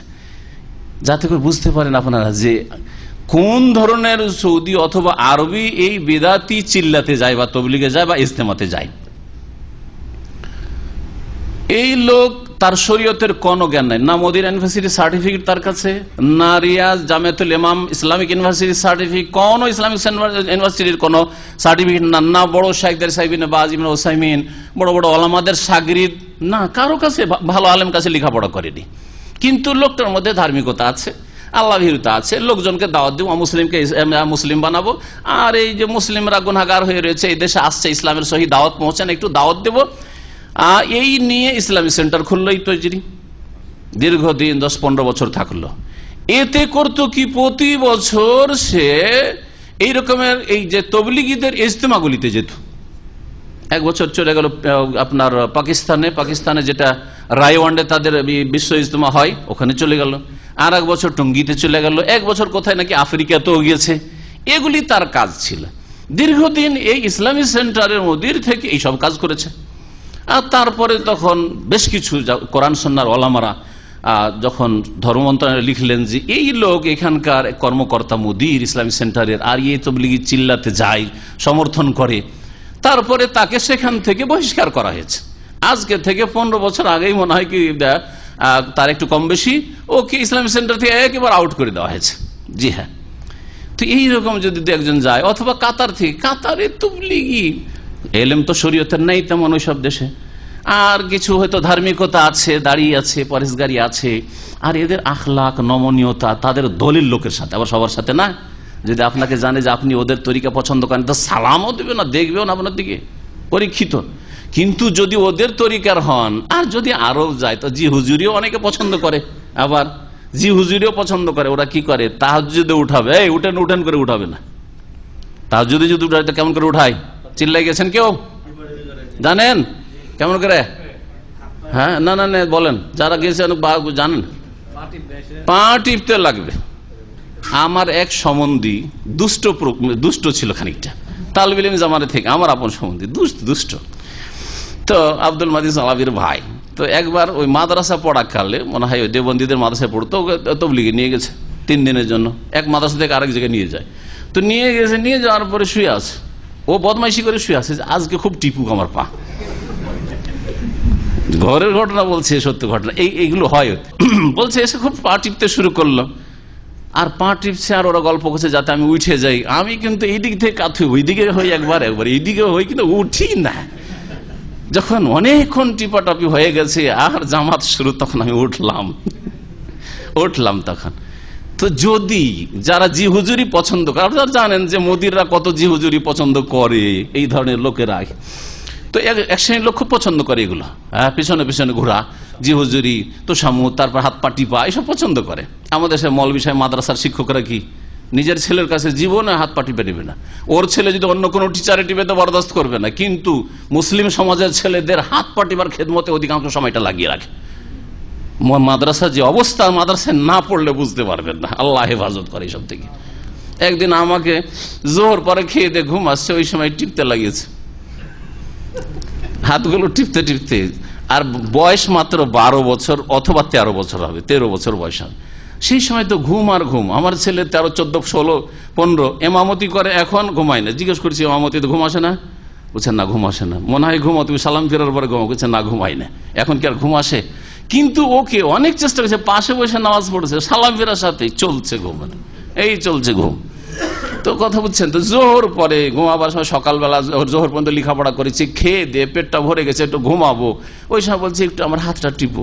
হাত টিপতে আমি মাথাটা ওর এতে আপনার বিছানাতে লাগিয়ে ঘুমিয়েই পড়েছি, নিচে বসে ঘুমিয়ে গেছি। ও দীর্ঘক্ষণ দেখছে আমি ঘুমাচ্ছি আরামে, তোমার যাও যাও যাও যাও। এই তো হচ্ছে অবস্থা মাদ্রাসার। অপরের ছেলেকে এইভাবে খাটায়, হাত পা টিপে নেয়। নিজের ছেলে, তোমার ছেলেকে যদি, হায় ও মৌলভী সাহেব ওই শিক্ষককে বলবো মাদ্রাসার, তোমার ছেলেকে যদি ওই রকম কেউ খাদেম বানিয়ে পানি ওর বাথরুমে দিয়ে আসতে হবে, পানি টিউবওয়েল থেকে পানি নিয়ে বাথরুমে দিয়ে আসতে হয়। জি হ্যাঁ। আর তারপরে আপনার পা টিপতে হবে, এই করতে হবে, সে গোসল করার জন্য পানি চেপে দিতে হবে, গোসল করবে, গোসল করি সাবান মাখিয়ে দিতে, আউজুবিল্লাহ। স্ত্রীও হয়তো মাখায় না, ও ছুটি গেলে হয়তো স্ত্রীও সাবান মাখায় না, আর ওই ছাত্রদের কাছে সাবান মাখিয়ে না। যারা মাদ্রাসা পড়েছেন আমার কথা কেউ অস্বীকার করতে পারবেন না। কওমি মাদ্রাসাগুলোতে, আলিয়া মাদ্রাসা হয়তো একটু ভিন্ন হতে পারে, কারণ ওখানে ক্লাস করে হয়তো অনেকে চলে যায়। কিন্তু হোস্টেলে যারা থাকে, মৌলভী সাহেব অধিকাংশদের আল্লাহ পাক চরিত্র যেন ঠিক করে দেন, এদের আখলাক আচরণ ভালো না। জি, আল্লাহ এদের ইসলাহ করা তৌফিক দান। হ্যাঁ হ্যাঁ, এরা গেছে দিয়ে সার্টিফাই করেছে যে হ্যাঁ ঠিক আছে, ওদিকে সনদ লিখে দিয়ে এসছে যে তোমাদের এই চিল্লা আর ইজতেমা সব ঠিক আছে। কোন শ্রেণীর লোকেরা যায়? যারা হয়তো ধার্মিক আর এই হাত পা টিপা পছন্দ করে। আর তবলিগি ভাইরা যখন একটা আরবকে পেয়েছে, এমন হাত পা টিপা দিয়েছে আর আখলাক চরিত্র দেখিয়েছে, আর জি হুজুরিও পছন্দ করে, খুশি হয়ে গেছে। খুশি বলছে কোয়েস কোয়েস মাশাআল্লাহ, এইরকম আখলাক চরিত্র আর কোথাও দেখিনি। এইরকম কিছু সৌদি বা আরবিয়ানদেরকে দেখেছি বাহরাইনি অথবা কাতার, দুবাই, এগুলোতে, যে তারা তাদের চরিত্রে প্রভাবিত, কিন্তু তাদের কিতাবে যে শিরকের ভেজাল, বিদাতের ভেজাল আর কিচ্ছা কাহিনী আর স্বপ্নের ভেজাল, এই সম্পর্কে তো হদিসই রাখে না, এরা খবর রাখে না। এবং এমন কোন আলেমও নয় যে যাচাই করতে পারবে যে কোনটা সুন্নাত কোনটা বিদাত, জানানো হয় না। আরবদেরকে রিয়াজুস সালেহিন ধরিয়ে দেওয়া হয়, তোর আরবি পড়ে শোনা, রিয়াজুস সালেহিন পড়ায়, আর এরা ফাজাইল আমল পড়ে। আমাদের ভাই এরা বলছিলেন এই জন্য যে আল্লাহর ওয়াস্তে মেলা ভাষাতে ফাজাইল আমলের তরজমা, তবলিগি নেবেছে তরজমা হয়েছে, তুই আরবি তো করে দিক তো দেখি। আসল অরিজিনাল ফাজাইল আমল তবলিগি নেশাব আরবিতে কেন তরজমা হয়নি, অথচ ইংরেজিতে হয়েছে, ইন্দোনেশিয়ান ভাষায় হয়েছে, বোঝা গেছে, কেরালা ভাষায় হয়েছে, তামিল ভাষায় হয়েছে, ভারতের বহু ভাষায় হয়েছে, দুনিয়ার বহু ভাষায়, ফ্রান্সিসি ভাষায় হয়েছে, কেন আরবিতে হচ্ছে না? আল্লাহর রাস্তা করে দেন, বুঝুক উমর ফাঁক হোক যে কি আছে এতে। গায়রুল্লাহর কাছে চাওয়া আছে, ফাজাইলে সাদাকাত আর ফাজাইলে দুরুদ আর ফাজাইলে হজ যদি পড়েন আশ্চর্য হয়ে যাবেন যে বেরেলভীদেরকে হারিয়ে দিয়েছে। বেরেলভীরা যে সব আকিদা রাখে ওই সব কথা, কবর থেকে হাত বেরিয়ে আসে আর চুমা দেয়, 90,000 লোক চুমা দিচ্ছে, আব্দুল কাদের জিলানী চুমা দিচ্ছে, শুধু একটা কবিতা পড়তে কবর থেকে হাত বেরিয়ে চলে আসলো এই পীরদের, কিন্তু মা আয়েশার জন্য জীবনে হাত বেরিয়ে আসলো না। আর শতবার উল্লেখ করেছে যে নবীর কবর থেকে সালাম আসে, ওয়ালাইকা সালাম ইয়া ওয়ালাদি, কোন পীর এসে বলছে হে সন্তান তোমাকে সালাম হোক, কবর থেকে আওয়াজ আসছে। মা আয়েশার জন্য কোনদিন নবীর আওয়াজ এসছে? ফাতেমার জন্য কোন নবীর আওয়াজ এসছে? এগুলি হচ্ছে তাদের ফাজাইল আমলের শিক্ষা, তবলিগি নেশাব আর বিশ্বজিতমার শিক্ষা। দিন বাঁচাও, কোরআন এবং হাদিস বাঁচাও, এই আন্দোলন করবেন। কখনো তরিকা বাঁচাও, হ্যাঁ পীর মুরিদি বাঁচাও, সুফিবাদ বাঁচাও, ওইসব করবেন না, না হলে আল্লাহর কাছে নাজাত পাবেন। এই ছিল অলি সম্পর্কে কথা। আশা করি এ সম্পর্কে যা বলা হলো তাই যথেষ্ট। ওলিকে আদেল মানে সত্যবাদী হইতে হবে, মিথ্যুক না হয়, ফাসেক না হয়, এই বিষয়টি এর আগে বললাম। কিন্তু এই বিষয়ে কি রয়েছে? ইখতিলাফ রয়েছে। ওলি হওয়ার জন্য 4টি শর্ততে কি রয়েছে? ঐক্যমত রয়েছে যে 4টি শর্ত অবশ্যই লাগবে। 5ম শর্তের কথা বললাম যে আদালাতুল ওলি, ওলিকে সত্যবাদী হইতে হবে কিনা, ওলিকে ফাসেকি মুক্ত হইতে হবে কিনা। বলছেন ওয়াখতালাফাল উলামা ফি ইশতিরাতি আদালাতুল ওলি, ওলির আদেল হওয়া, ন্যায় পরায়ণ বা সত্যবাদী হওয়ার ক্ষেত্রে ওলামাদের ইখতিলাফ রয়েছে যে এটা শর্ত কিনা। ফাজাহাবাল ইমামান আশ-শাফি ও আহমদ ফিল মাশহুর ফি মিন মাযহাবাইহিমা, ইমাম মালিক, ইমাম আহমদ আর শাফি তারা বলছেন যে আদালত শর্ত, অর্থাৎ ন্যায়পরায়ণতা বা সততা ওলির জন্য শর্ত। ফাসেক হলে ওলি হতে পারবে না, বাহ্যিক যেন কোন রকমের ফাসেকি না থাকে। বাহ্যিক ফাসেকি বহু রয়েছে আজকাল, কিন্তু এগুলোকে তো ফাসেকি মনে করেন না। টাকরার নিচে কাপড় ফাসেকি নয় তো, এমনি জাহান্নামে যেতে হবে। জামাতে নামাজ পড়ে না, ফাসেকি নয়। ধূমপান করছে, ফাসেকি নয়। বলেন, হুক্কা খাচ্ছে ফাঁসে কি নয়? ফাঁসে কি? জর্দা খাচ্ছে ফাঁসে কি নয়? এগুলো হারাম জিনিস। তো এইরকম বহু ফাঁসিকি রয়েছে। এছাড়া আরো ফাঁসিকি, যেমন মিথ্যা কথা বলা, গীবত করা, চুগলখড়ি করা, আর তারপরে ঘুষ খাওয়া, ঘুষ করবা। বলছেন যে এই হচ্ছে শর্ত ইমাম শাফি আর আহমদের কাছে। ফালা ইয়াস্তাবেদ্দু বিহাল ফাসিক, বিবাহের ক্ষেত্রে ফাসিককে এই নেতৃত্ব দেওয়া হবে না বা ফাসিক বিয়ে দিতে পারবে না। ওয়া যাহাবাল ইমামান আবু হানিফা মালিক, ইমাম আবু হানিফা আর মালিক রাহিমাহুল্লাহ বলছেন যে এলা আদম ইশতিরাতিহা, না এই শর্ত নেই। আর এই শর্ত লাগালে আজকাল এত জটিল হয়ে যাবে যে ওলি খুঁজে পাওয়া যাবে না। না পাওয়া যাবে? অনেকের বাড়িতে মেয়ে মাশাআল্লাহ নামাজ পড়ে, কেন মেয়েরা অনেকে আছে নামাজ পড়ে। আজকাল দিনের দিকে নিউ জেনারেশন ফিরে আসছে, মেয়েরা ফিরে আসছে, ছেলেরা ফিরে আসছে, কিন্তু বাপ ফাসেক, বাপ গুনাহগার, বাপ হারাম খায়, বাপ বিভিন্ন পাপে জড়িয়ে আছে। তো আজকাল বড় মুশকিল হয়ে যাবে। ইমাম আবু হানিফা মালিক বলছেন যে না, এই শর্ত নেই। ওয়া আন্নাহা তাজুজু ওয়ালায়াতুল ফাসিক, ফাসিকের অভিভাবকত্ব জায়েজ। কেন জায়েজ? তার একটা যুক্তি পেশ করেছেন। আচ্ছা, যুক্তিটা শোনাই আপনাদেরকে, খুব সুন্দর যুক্তি অবশ্য। বলছে যে ওই ফাসিক নিজে বিবাহ করতে পারবে কিনা? যে ওলি হতে যাচ্ছে কোন মেয়ের, সে যদি নিজে বিয়ে করতে যায়, বিয়ে করতে পারবে না? পারবে না? কোন কাফের কোন মুসলিম মেয়েকে বিয়ে করতে পারবে, কিন্তু ফাসিক মেয়েকে পেগাম দিয়ে বিয়ে করতে পারবে কি পারবে না? পারবে। মেয়ে পক্ষ বিয়ে দিলে পারবে। তো নিজের বিয়ে যখন নিজেই সারতে পারে, সম্পাদন করতে পারে একজন কে ফাসিক লোক, বলছে লিআন্নাহু ইয়ালি নিকাহ নাফসিহি, নিজের নিকাহ নিজেই যখন করতে পারে, ফাসাহাত ওয়ালায়াতুহু আলা গায়রি, তো অন্যের বিবাহ করাতে পারে।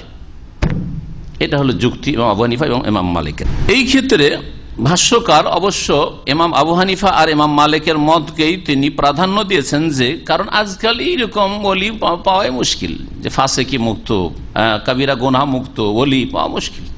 যার ফলে বলছে ওয়াসাহি ফি দালিল আল্লাযী আলাইহিল আমাল, যার উপর আমল চলছে আজকাল মুসলিম সমাজে, এমনকি সৌদি আরবে অনেক মেয়েরা দিনদার আছে, বাপ বেদিন, হয়তো বাপ ফাসিক। আন্না আবাহা ইয়ামলিকুহা, বাপ মেয়ের মালিক, ওয়ালাউ কানাত হালাতু হালাতা সু, যদিও তার অবস্থা পাপের অবস্থা হোক না কেন, মানে ফাসিক হোক না কেন। ইযা লাম ইয়াকুন কাফিরান, কিন্তু কাফের যেন না হয়, নাস্তিক না হয়, কবর পূজারী মুশরিক না হয়, বোঝা গেছে, বড় শিরকি কুফরি আকীদা না রাখে, ওলি গৌস কুতুব এরা নিয়ন্ত্রণ করে এইসব আকীদা না রাখে, হুলুল আর ওয়াহদাতুল ওজুদের আকীদা না রাখে, এগুলো কুফরি আকীদা। এসব আকীদা থাকলে মেলা মোল্লা বলবি ছাটাই হয়ে যাবে, ঠিক না? মেলা মৌলবি যে হুলুল আর আকীদা, হোসেন মানসুর হাল্লাজকে আল্লাহর ওলি বলে, এই শয়তানের ওলিকে, এরা সব ছাটাই হয়ে যাবে, এরা ওলি হইতে পারবে না। নামাজি মেয়ের জন্য এরা ওলি হইতে পারবে না, বড় চিন্তার বিষয় রয়েছে, কারণ এগুলো হচ্ছে ঈমান ভঙ্গকারী বিষয়। এইরকমই যদি কেউ আকীদা রাখে যে যারা ওলি আউলিয়া ফানাফিল্লাহ হয়ে যায়, তাদের কি হয়ে যায়? তাদের জন্য কি হয়? তাদের জন্য শরীয়তের ফরজ অজেবগুলি মাফ হয়ে যায়, স্থগিত হয়ে যায়। তারা হারাম নাজায়েজ কাজ করলে তাদের হারাম নাজায়েজ থাকে না, আপনার জন্য হারাম, কিন্তু ফানাফিল্লাহ যেহেতু হয়ে গেছে, সেই জন্য তার জন্য হারাম নয়। যদি এই কথার প্রমাণ তাদের ভাষায় শুনতে চান, তাহলে আজকে আমি একটা হোয়াটসঅ্যাপে আমাকে কোন এক ভাই পাঠিয়েছে কোন জায়গা থেকে, সেটা আমাদের আইসিসির সার্কেল অথবা রাকার সার্কেল, আপনি খুঁজবেন, ওতে দেখবেন, ওতে কয়েকজন বিদাতি মোল্লা আছে, তার মধ্যে এই বক্তব্যটা হচ্ছে এই নূর ইসলাম ফারুকির, আফজাইলা মাকাদ্দামা, যে পাপ করেছে শিরকি কুফরিয়া পাপ, তা পেয়ে গেছে আল্লাহ পাকের কাছে। এটা আমার বক্তব্যের সাথে লাগিয়ে দিতে পারেন দলিল প্রমাণ হিসাবে। সে বলছে যে ফানাফিল্লার স্তর এমন একটা স্তর যে সেই স্তরে পৌঁছে গেলে তখন আর কোনো কিছু আল্লাহর পক্ষ থেকে ফরজ থাকে না, সব মাফ হয়ে যায়। জি, এগুলোকে মুসলিম বলবেন? এগুলোকে বলবেন যে এগুলো ইসলামিক আকীদা, ইসলামের গণ্ডিতে আছে? এ কি তার নামাজি মেয়ের জন্য, যদি সেই মেয়ে যদি সহি আকীদার হয়, মানে শিরক কুফরি কবর মাজার পূজায় বিশ্বাসী না হয়, ওইরকম বেরোলবি, তাহলে তার ওলি হতে পারবে? দুনিয়া থেকে চলে গেছে, আলহামদুলিল্লাহ চলে গেছে, একটা অনিষ্ট দূর হয়েছে, কিন্তু যারা এইভাবে খুন করেছে তার সমর্থন আমরা করি না। আমরা তাদের আকীদার গুমরাহি থেকে মুসলিম জাতিকে সতর্ক করছি। এর মানে এই নয় যে এইরকম কাজ, কাউকে খুন করা, কোন অপরাধীকে এইরকম জনসাধারণ খুন করা যায়, এটা সরকারের জন্য যায়। সরকার সিদ্ধান্ত নেবে যে এর জন্য কি শাস্তি, সরকার এগুলোকে ফাঁসিতে চড়াক, সরকারের জন্য বৈধ ফাঁসি, বরং ওয়াজিব, অনেক সময় ফরজ। কিন্তু কথা হচ্ছে যে পাবলিক, জনসাধারণ, আলেম, মুফতি, তার আকীদার সাথে একমত নয়, সেই জন্য ফতোয়া দিয়ে দেবে বা কিছু যুবক বেরিয়ে গিয়ে মেরে দেবে, এটা জায়েজ নয়। যদিও আমি তাকে কুফরি আকীদার লোক মনে করি, বড় শিরকি আকীদার লোক মনে করি, এই কথায় ঈমান ইসলাম ভঙ্গ হয়ে যায়। যে বলবে যে ইয়াজুজুল খুরুজু আন শরিয়তে মুহাম্মদ, ইমাম মুহাম্মদ আব্দুল্লাহ রাহমাতুল্লাহ বলছেন যে মুহাম্মদ সাল্লাল্লাহু আলাইহি ওয়াসাল্লামের নিয়ে আসা শরীয়তের থেকে বেরিয়ে যাওয়া, শরীয়তের ঊর্ধ্বে চলে যাওয়া জায়েজ হবে কিছু কিছু লোকের জন্য, ওলি আউলিয়াদের জন্য, ফানাফিল্লাহ যারা হয়েছে, আল্লাহ যারা বিলীন হতে পেরেছে তাদের জন্য। এটা হচ্ছে ইসলাম ভঙ্গকারী বিষয়, এতে মানুষ কাফের মুরতাদ হয়ে যায়। ভালো করে শুনে রাখেন, কাফের যাতে করে ওলি না হয়। কুলতু ওয়া আলাইহি আমল মুসলিমিন, ভাষ্যকার বলছেন আল্লামা বাসসাম যে মুসলিমদের আমল এর উপর রয়েছে, অর্থাৎ ফাসেক লোক নিজের মেয়ের দরদি, হিতাকাঙ্ক্ষী অন্যের তুলনায়, সুতরাং ফাসেক লোক মেয়ের বিবাহ দিতে পারে। তার আদালতের শর্তটি সম্পর্কে দুটি মত রয়েছে, দুই ইমাম একদিকে আর দুই ইমাম আর একদিকে। আল্লাহু আলাম।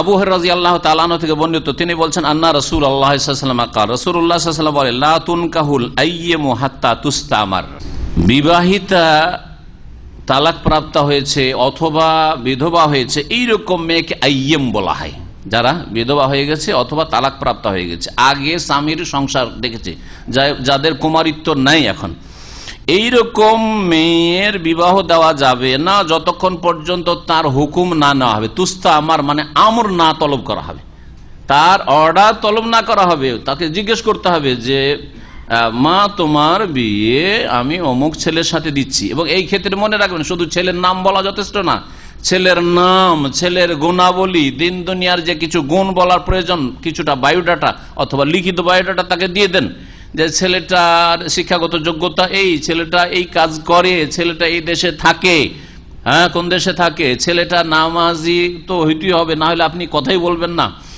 ছেলেটা কেমন চরিত্রের, ছেলেটার কি আগে কোন স্ত্রী আছে কিনা, আগে এর আগে বিবাহ হয়েছিল কিনা, এই সবগুলি বিবাহ দেওয়ার আগে মেয়েকে জানিয়ে দিয়ে তারপর জিজ্ঞেস করতে হবে যে এই ছেলেটার সাথে তোমার বিয়ে দিতে চাইছি, তুমি কি রাজি আছো, অনুমতি নিতে হবে।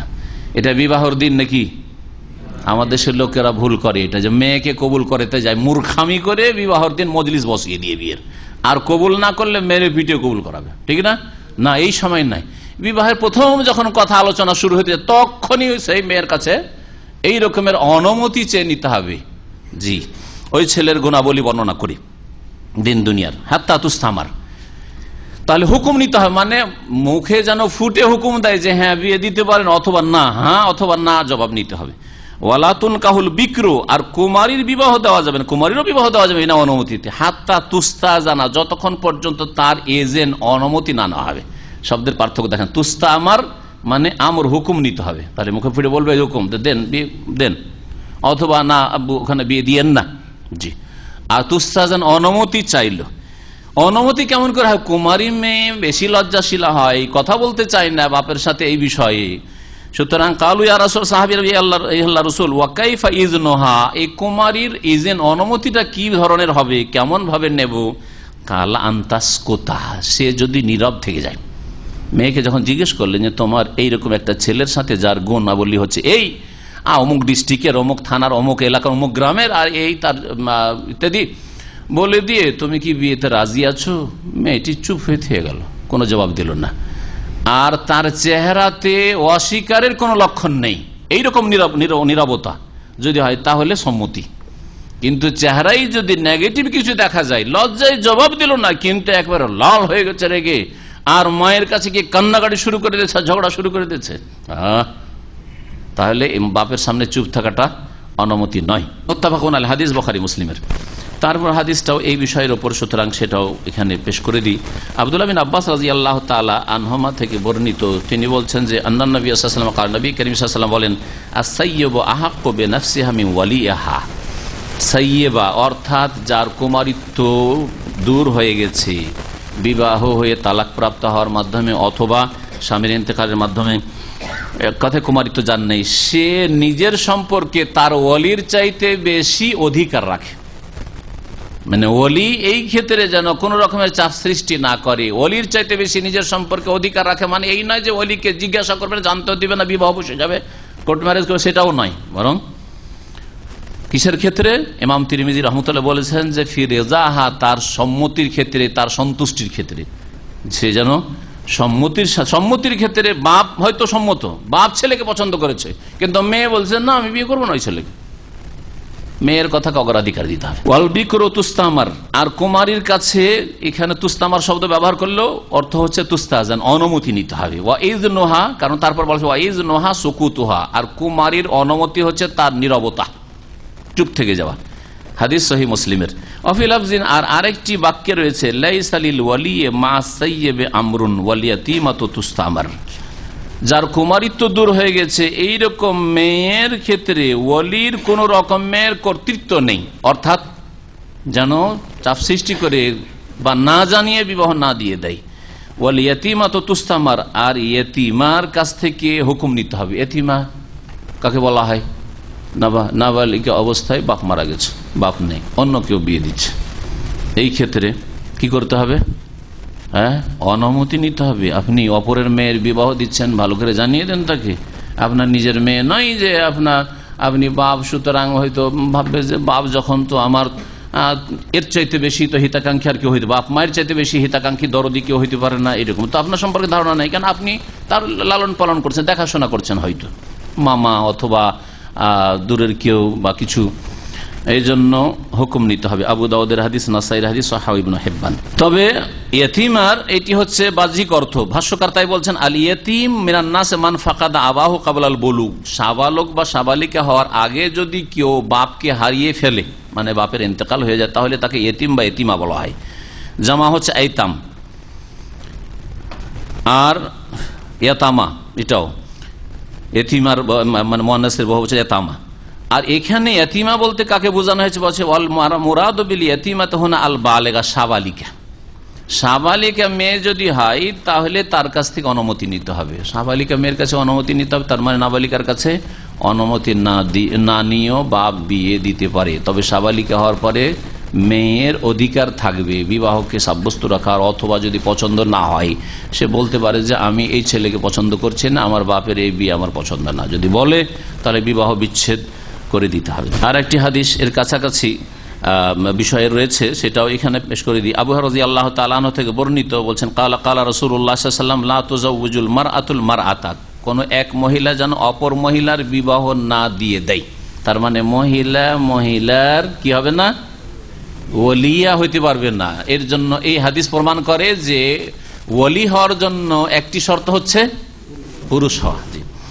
ওয়ালা তুযাওয়িজুল মারআতু নাফসাহা, আর মহিলা নিজের বিয়েও নিজে দিয়ে দিতে পারবে না, যে নিজেই বেরিয়ে গিয়ে বিয়ে বসে গেল, হ্যাঁ সবকিছু আমি বুঝি, আমি শিক্ষিত মেয়ে, না, নিজের বিয়েও দিতে পারবে না মহিলা।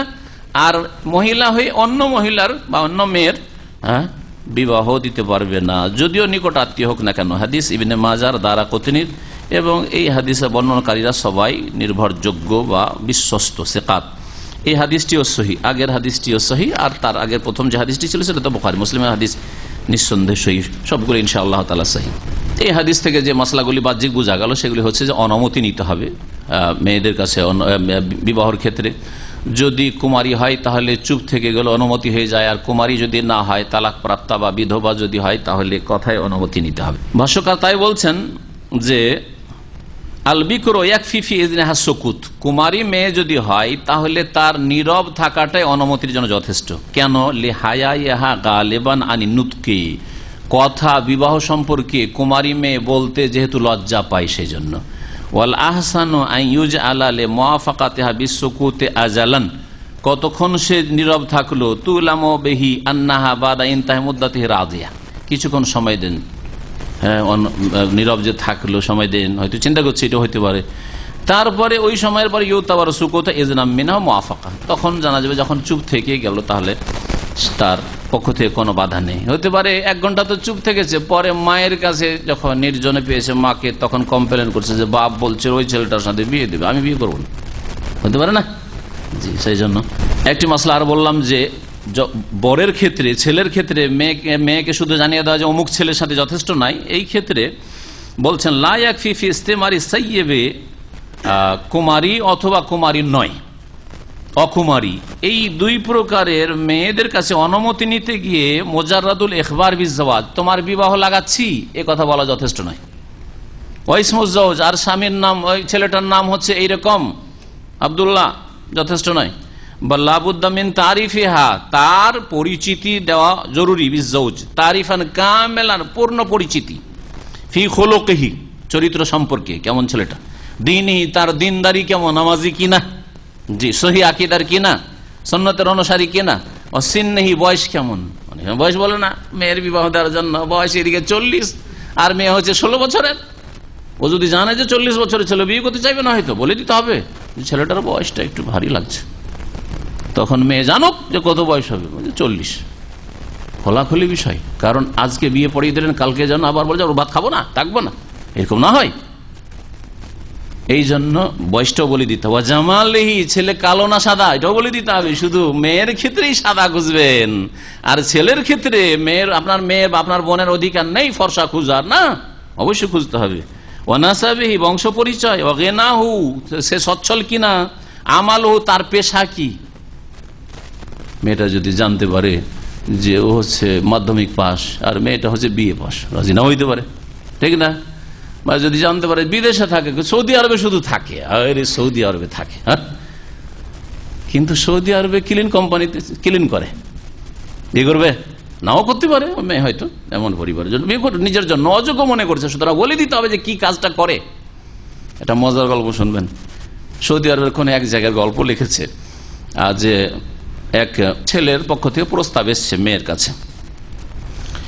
তো মেয়ের মা জিজ্ঞেস করছে যে ছেলে কি করে, তো বলছে ছেলে 50 জনের একটা গ্রুপ আছে, 50 জন ওয়ার্কার আছে বা কাজ করে, ওদের সে হচ্ছে সুপারভাইজার, ওদের হচ্ছে সুপারভাইজার। ওরা তো খুশি, কারণ মোদির চাই, সবাই মোদির হইতে চায়। আবার কিছু এটা স্বভাব আছে আরবদের, কি যে ছোট হোক আর বড় হোক, ক্লিনারের মোদির হলো মোদির, ঠিক না, মোদির হতে চায়।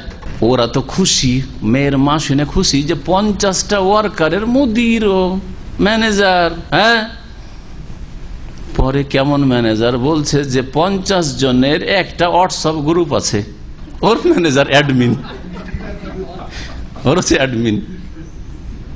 বুঝতে পারলেন? হোয়াটসঅ্যাপ যারা বুঝেন তারা বুঝলেন।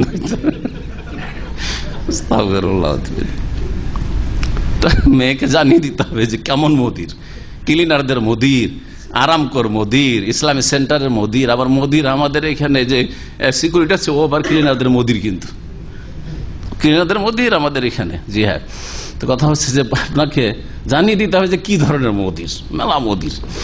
তাই বলছেন ভাষ্যকার যে এগুলো জানিয়ে দিতে হবে। যেগুলি ওই মহিলার জন্য প্রয়োজন, যে একজনকে স্বামী হিসাবে গ্রহণ করবো, তো তার সম্পর্কে আমাকে জানতে হবে। জি, এইরকমই বিদেশে থাকে যথেষ্ট নয়, বিদেশে থাকে যথেষ্ট নয়, গালফে থাকে, গালফে থাকে, সৌদি আরব হইতে পারে, আবার দুবাই হইতে পারে, দুটো সমান হইতে পারে। মেয়ে এর জন্য রাজি নাও হইতে পারে কোনো দেশের জন্য। হ্যাঁ, থাকে কোথায় থাকে, ইউরোপে থাকে। ও যদি জানে যে ইউরোপে থাকে, হয়তো অনেক মেয়ে রাজি হবে না। আমার কাছে এরকম আছে যে ও বলছে যে আমি যাবো না ইউরোপে, ওই সব দেশে যাবো না, কারণ তিক্ত অভিজ্ঞতা। আমার কাছে বেশ কিছু মহিলারা ইউরোপ থেকে টেলিফোন করছে। ছেলেরা কি করে জানেন, বিয়ে করে তো ইউরোপের, দেখায় যায় ইউরোপের নেসিটি পেয়েছে, অথবা ইউরোপে আছি। ইউরোপ থেকে মনে করে যে কানাডা আমেরিকা যদি পাসপোর্ট নিয়ে নিতে পারি তো আরো ভালো। স্ত্রীকে, কয়েক বাচ্চা সহ, আর এইরকম অনেকগুলি মহিলা, যেই মহিলা বলছে আমি একা নই, অনেক মহিলারা আছে এই দেশে, ইটালিতে বা এই ধরনের জার্মানি, এইসব দেশগুলিতে, এই পূর্ব ইউরোপে, এই সব দেশগুলিতে স্ত্রীকে বাচ্চা সহ ছেড়ে দিয়ে, পাড়ি দিয়ে কেউ আমেরিকা চলে গেছে, কেউ কানাডা চলে গেছে, কোনো খোঁজ খবর নেই না 10 বছর 12 বছর ধরে। মহিলা কি করে, কাজ করে খায়, সারাদিন কাজ করে বাচ্চাগুলির প্রতিপালনের জন্য। বলছে বাংলাদেশ ফিরে যাবো, ওখানে কি আশ্রয় দিবে আমাকে, বাপ মা মারা গেছে, স্বামী খোঁজ নেই, নে করবো কি আমি। সুবহানাল্লাহ। সুতরাং যদি এইসব বিষয়গুলো জানে একজন মেয়ে, তাহলে কখনো ইউরোপে থাকে আর লাফ দিয়ে একবার বিয়েতে রাজি, কখনো রাজি হবে না। আমাকে আজকে না কালকে ফেলে দিয়ে টান দেবে, এটা গার্লফ্রেন্ড ধরে নিয়ে টান দেবে, বোঝা গেছে। কিন্তু সৌদি আরবে সেটা পারবে না, ঠিক না? আর তো আছে, তাহলে বিদেশে থাকে বলা যথেষ্ট না, উনি ক্লিয়ার বলি তো কোন দেশে থাকে, কি কাজ করে। আবার বিদেশে থাকে, ইউরোপে থাকে হয়তো, আর মদের দোকানে, হ্যাঁ, বারে, হ্যাঁ, শুকুরের গোস্ত, হোটেলে, যেসব হোটেলগুলি রয়েছে কাফের দেশে, সব হোটেলে চাকরি করে। অধিকাংশ যারা কম শিক্ষিত লোক যায়, সবগুলি এই রকমের হোটেলে চাকরি করে, তাহলে হারাম তাদের রিজিক। একটা মেয়ে যদি নামাজি হয়, দিনদার হয়, আল্লাহ সম্পর্কে জানে, আখিরাত সম্পর্কে, কখনো রাজি হবে না শুধু পয়সা দেখে। তাহলে বলে দিতে হবে স্পষ্ট করে যে কাজটা করে কি ইউরোপে থাকে। তো অনেকে রাগ করবেন যারা ইউরোপে থাকেন আর আমার বক্তব্য শুনবেন, তাই না? কিন্তু রাগ করেন না, আসল হাকিকাত। কারণ কাউকে ধোকা দেওয়া যায় না, মান গাসসানা ফালাইসা মিন্না। যদি কেউ আমাদেরকে ধোকা দেয়, মানে কোন মুসলিমকে ধোকা দেয়, নারী হোক আর পুরুষ, তাহলে আমার উম্মতের না। মেয়ে যদি আপনাকে ধোকা দেয়, তাহলে যেমন সে আপনাকে ক্ষতিগ্রস্ত করলো, তেমনই যদি ছেলে ধোকা দেয় তো ক্ষতিগ্রস্ত করলো একটা মেয়েকে। সুতরাং হক কথা মানুষকে জানিয়ে দিতে হবে। মেয়ের বয়স যদি 9 বছর বা তার নিচে হয়, তাহলে বাপ বিনা জিজ্ঞাসায় বিবাহ দিতে পারে, বিনা জিজ্ঞাসায় বিয়ে দিতে পারে। ইমাম ইবনে তাইমিয়া রাহমাতুল্লাহ তাই বলেছেন, ইজবা ইখতারা শেখ আদমা ইজবার বিনতে 30 সিনিন বিকরান কানাত আও সাইয়্যিবান। 9 বছরের কমের মেয়ে যদি হয়, বিবাহিতা হোক অথবা কুমারী হোক, কুমারী তালাকপ্রাপ্তা বিধবা যাই হোক না কেন, বিনা জিজ্ঞাসায় নিজে থেকে বাপ বিয়ে দিতে পারে। তবে যদি জানে যে না, সে বলছে না, তখন জবরদস্তি করবে না, কিন্তু বিনা অনুমতি না নিয়ে এরকম মেয়ের বিয়ে দিতে পারে। দলিল হচ্ছে আবু বকর রাদিয়াল্লাহু তাআলা আনহুর আমল। বলছেন ওয়া দলিলুহুম যাওয়াজু আয়েশা রাদিয়াল্লাহু আনহা মিনান নবী সাল্লাল্লাহু আলাইহি ওয়াসাল্লাম ওয়া হিয়া ইবনাতু 60। 6 বছর বয়সী অথবা 7 বছর বয়সে যখন আয়েশা রাদিয়াল্লাহু আনহার বয়স, তখন নবী করিম সাল্লাল্লাহু আলাইহি ওয়াসাল্লামের সাথে আবু বকর মেয়ের বিয়ে দিয়েছেন। মেয়েকে জিজ্ঞাসা করার প্রয়োজন মনে করে জিজ্ঞেস করেন নাই। তবে এই ক্ষেত্রে শরীয়তের বিধান হচ্ছে যখন মেয়ে সাবালিকা হয়ে যাবে আর তারপরে তার স্বাধীনতা থাকবে, অপশন ইখতিয়ার থাকবে। সে যদি মনে করে যে যেই স্বামী আমার জন্য চয়েস করেছে আমার বাপ, সেখানেই আমি সংসার করব, ভালো কথা। আর যদি বলে যে না, আমার জন্য তো এটা চলবে না, আমি থাকবো না, তাহলে পুরো দমে তার ইখতিয়ার রয়েছে। জি, আজকে এখানেই আলোচনা শেষ করি, এরপরে বিবাহের আর একটি নতুন মাসলা আসছে। সুতরাং এখানে আমার আলোচনা আজকে শেষ করে দিচ্ছি। আল্লাহ পাক রব্বুল আলামিন যেন আমাদেরকে কোরআন ও হাদিসের কথা বুঝার এবং মেনে চলার তৌফিক দান করেন, এবং আল্লাহ রাব্বুল আলামিন আমাদেরকে সমস্ত রকমের বিভ্রান্তি থেকে, গুনাহের কাজ থেকে আল্লাহ পাক যেন বাঁচিয়ে রাখেন। আমাদের সার্বিক কল্যাণ যেন আল্লাহ পাক দান করেন। আল্লাহ পাক রব্বুল আলামিন বালা মুসিবত থেকে হেফাজত করেন। আল্লাহ রাব্বুল আলামিন যেন আমাদের সকলকে জান্নাতুল ফিরদৌস দান করেন। আল্লাহ পাক আমাদের প্রত্যেককে দাম্পত্য জীবনে যেন সুখী হওয়ার তৌফিক দান করেন, নেক আওলাদ দান করেন, যারা দুনিয়া থেকে আমাদের চলে যাওয়ার পরেও কাজে আসবে। আল্লাহ পাক রব্বুল আলামিন এইরকম নেক ছেলে মেয়ে যেন দান করেন। আমাদের আল্লাহ পরিবার পরিজন যেন বরকত দান করেন।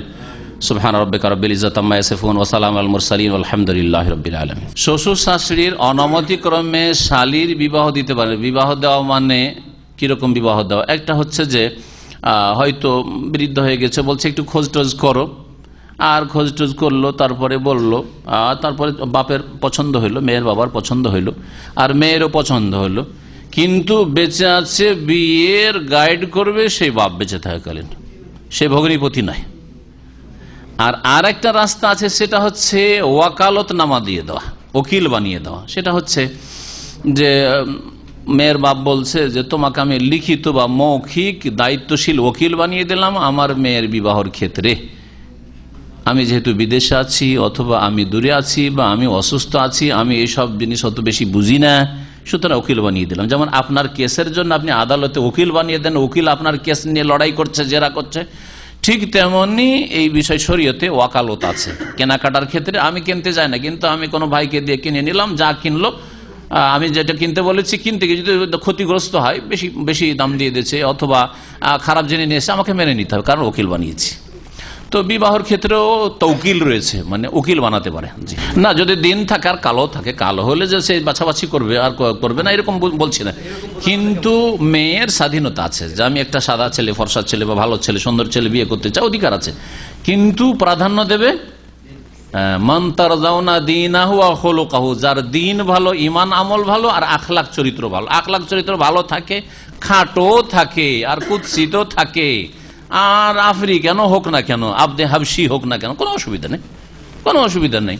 কিন্তু কথা হচ্ছে যে স্বাধীনতা আছে। ভালো পেতে কেউ কালো খেতে চায়, আপনি ভালো যদি খেতে পান তো কেন আপনি কালো খেতে যাবেন, ঠিক না? সুতরাং যদি মেয়ে মনে করে যে আমি এর চাইতে ভালো স্বামী পাবো, তো আমি আমার বাপের এটা কথা মানতে হবে, কেন না? ছেলে কিন্তু সহি আকীদা মদিনা ইউনিভার্সিটির স্টুডেন্ট, ছাত্র, ভালো পড়াশোনা করে, এই পাস করেছে, মেয়ে এখন রাজি হচ্ছে না, নাকি? রাজি হলে তাহলে তো কোনো সমস্যা নেই। মেয়ের যদি পছন্দ না হয়, তাহলে মেয়ের পছন্দকে অগ্রাধিকার দিতে হবে। তবে আপনি, আপনার একটা ভূমিকা আছে, বুঝাইতে পারেন, যে যদিও একটু খাটো কিন্তু অন্য গুণগুলি ভালো আছে, এতে হয়তো তোমার বরকত হবে ইত্যাদি বুঝাইতে পারেন, কিন্তু জবরদস্তি করা যাবে না। মদিনা ফারেক হইলে অথবা আলেম হইলে, মাদ্রাসা পড়া হইলে আর হাফেজে কোরআন হলে জবরদস্তি বিয়ে দিতে হবে না, এটা শরীয়ত না। বোঝা গেছে? ও যদি মনে করে যে আমি একটা স্কুল কলেজ ইউনিভার্সিটির পড়া, জেনারেল লাইনের পড়া ছেলে, একটা ইঞ্জিনিয়ার, আমি ধার্মিক আল্লাহ ভীরু হইলে আমি বিয়ে করবো, একটু লম্বা হোক, তো তার অধিকার আছে, তার অধিকার আছে। জি, চাপ সৃষ্টি করা যাবে না। মসজিদের ইমাম হচ্ছে মাজারপন্থী, মাজার পূজারী, মাজারে যেতে বলে, ঠিক না? আর মসজিদের মুসল্লিরাও তার ভক্ত, মানে মাজার ভক্ত। আর মসজিদের মোতাওয়াল্লি, দায়িত্বশীল, তাই সেও মাজার ভক্ত। এইরকম মসজিদে চাঁদা দেওয়া যাবে কিনা? না, চাঁদা দেওয়া যাবে না। কারণ যেই মসজিদে শিরকারীরা নামাজ আদায় করে তাদের ইবাদতবন্দি কবুল হয় না। ইবাদতবন্দি কবুল না হলে আপনার খাতায় কিসের নেকি আসবে? ইবাদতই যদি কবুল না হয় ওদের, তো আপনার খাতায়, আপনি তো মসজিদ দান করছেন নেকি পাওয়ার জন্য, তো নেকি আসবে কি করে? ভালো কাজ হবে তাহলে না নেকি হবে। সুতরাং যারা বড় শিরকি আকীদা রাখে তাদের মসজিদে, তাদের মাদ্রাসায় দান করা জায়েজ নয়। মাদ্রাসা তাদের শিরক বিদআতের ফ্যাক্টরি, তো শিরক বিদআতের ফ্যাক্টরিতে কি করে আপনি দান করবেন? আপনাকে তাওহীদের ফ্যাক্টরিতে, সুন্নাতের ফ্যাক্টরিতে, ওয়াহির ফ্যাক্টরিতে আপনাকে দান করতে হবে, যেখান থেকে ইসলামের কিছু খেদমত হইতে পারে। রাসূলুল্লাহ সাল্লাল্লাহু আলাইহি ওয়াসাল্লাম নিয়ে আসা দিনের খেদমত হইতো, এটা বাপ-দাদার দিনের খেদমত করছে তারা।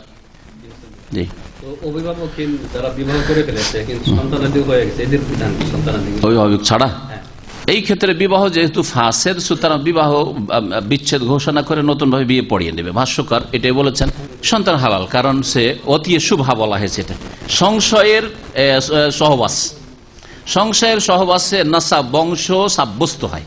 সুতরাং এগুলি যারও সন্তান নয়, এগুলি হচ্ছে তারই সন্তান। আর এই বিবাহটা হয়নি, সুতরাং নতুন করে আবার বিয়ে পড়িয়ে নেবে। আল্লাহু আ'লাম।